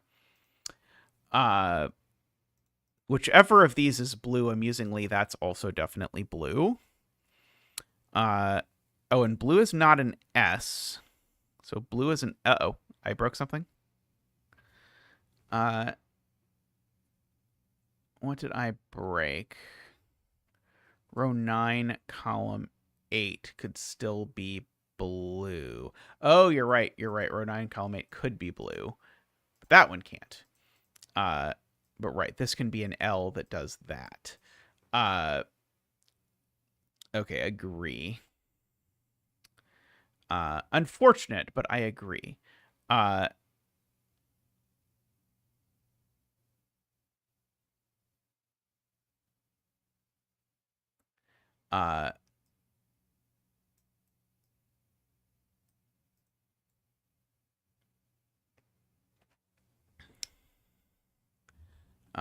Now there's 2. Oops.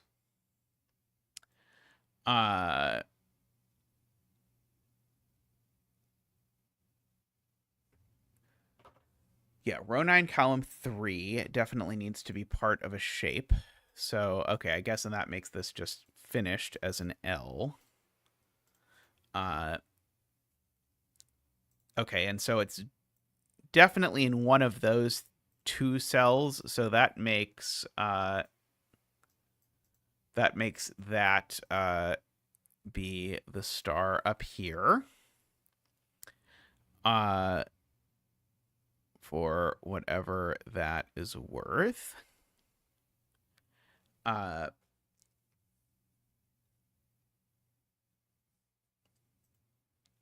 Okay, we've got almost all of our black stars, but not quite all of them.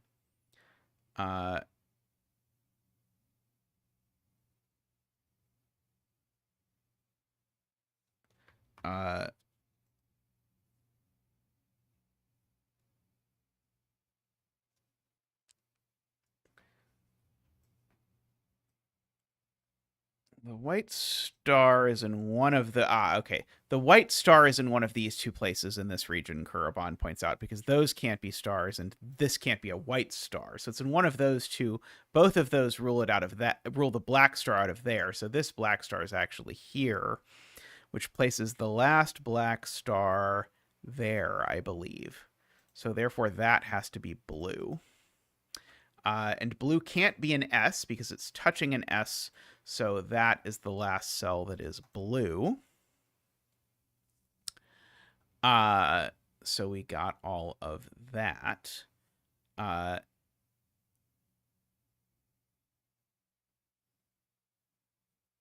So, yes, one of these 2 is a white star because of this white star looking up here, and that one being touching a star. So one of these 2 is a white star, so those 2 aren't stars. Let's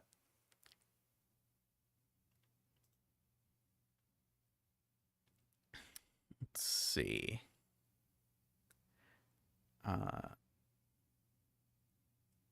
Okay, so these 2 aren't stars anymore. For what it's worth, I can slightly shrink my yellow line up here.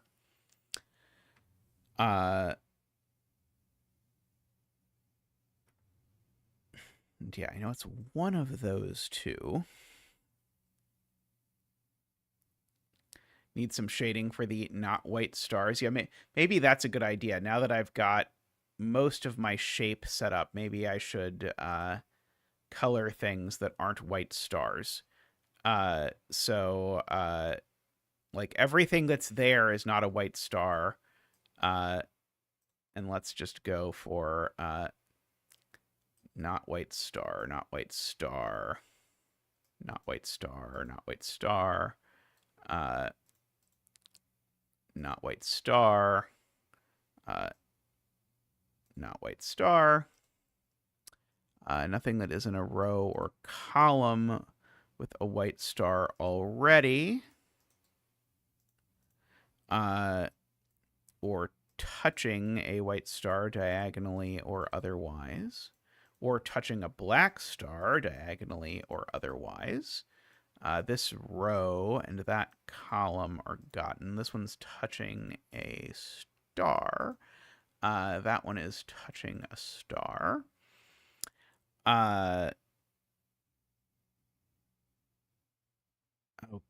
Okay. Oh, these, because there's one in this row already. I'm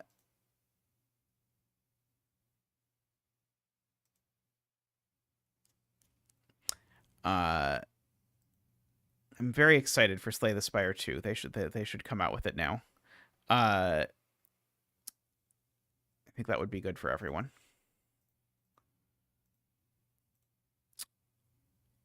Okay, these aren't white stars because of the row having a white star in one of those two.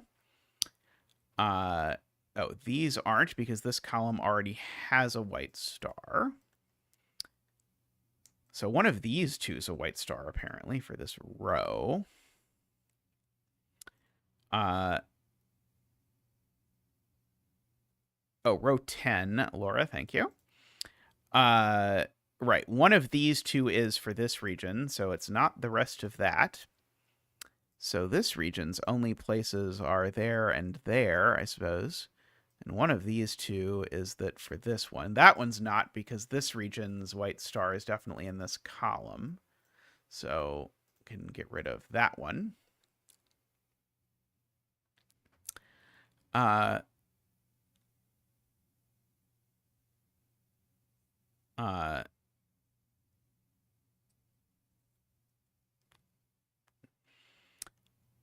Let's see, one of these two. For this region, it's one of these three. For this region, it's one of these three.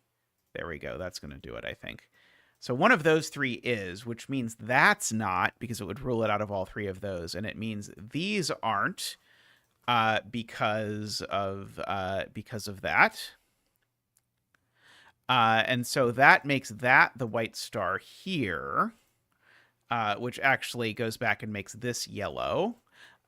Just to finish off that piece from before. So as foretold by the uniqueness gods, which makes that yellow, not black. Okay. So that's definitely not yellow. Okay, row 3 is Michael's point, right? So that is a star. So that places that star. Oops. And so we can gray all of that. Okay. Lots of good stuff happening.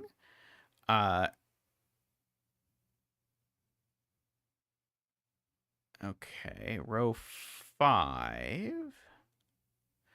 Oh, this one isn't anymore because there's one in the row. Oh, this region only has one place for a star left, so it's there. So that is not a star. This region now only has one place for a star left, and it's there.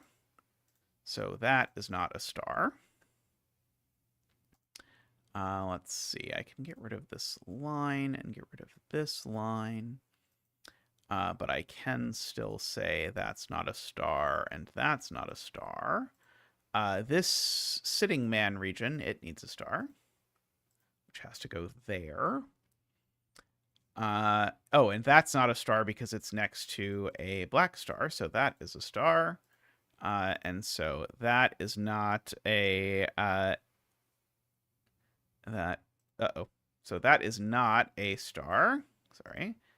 And that is a star there. Okay, and there we go. Oh, we weren't intended to get all the black stars at the end.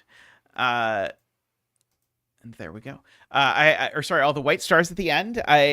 It felt like there was completely helpless to think about white stars until we knew lots and lots of other stuff. Uh, but it was very cute. I enjoyed that quite a bit. Good day overall. We solved a puzzle, and we made a puzzle, and we solved another puzzle. What more could one? We made fun of Navario's branching blue Renbon. What more could one want out of a productive puzzle day? Alrighty, and we even made a Sudoku puzzle, despite the not doing much Sudoku lately. But we did make a Sudoku puzzle, so that is exciting. Alrighty, I am going to wrap up there. Microstudy might well have said clean to that puzzle. I haven't seen much Microstudy lately. Maybe Microstudy is sleeping or something. I don't know. There are a few people who, like, it seems like no matter what time of day I stream, they're always around no matter where they are in the world, where I sort of wonder when they actually sleep. But anyway, thank you everyone for hanging out. I've had a good time today. I hope you have also had a good time today. Thank you to everyone supporting the stream. There's a lot of green names in chat. We greatly appreciate all of you. Huge thank you to that. Oh, you're going to start missing the Friday streams? Oh, that's a shame. Yeah, I'm probably, when the semester starts again, I'm going to swap around my exact streaming schedule. So I might actually not be streaming on Fridays after I start school. So you might luck out, AFK. We'll see exactly, although I'm not sure if my other day will work better. But starting 9 to 5. Well, I mean, probably good that hopefully you're happy that you're starting it. Hopefully doing something cool. Anyway, if you want to support the stream and you don't currently, you can do that by clicking the little dollar bill icon down at the bottom. Soon I have to start competing with the Olympics. Oh no. I hope I can be at least almost as exciting as the Olympics. And last but not least, thank you to all the turbines who support us. So Daniel, David, Franco, Nell, Nordy, Plonktime, and DDX. Thank you so much to all of you. I'll be streaming again on Sunday, so just a little bit to wait. Thank you all. I'll see you then. Bye for now.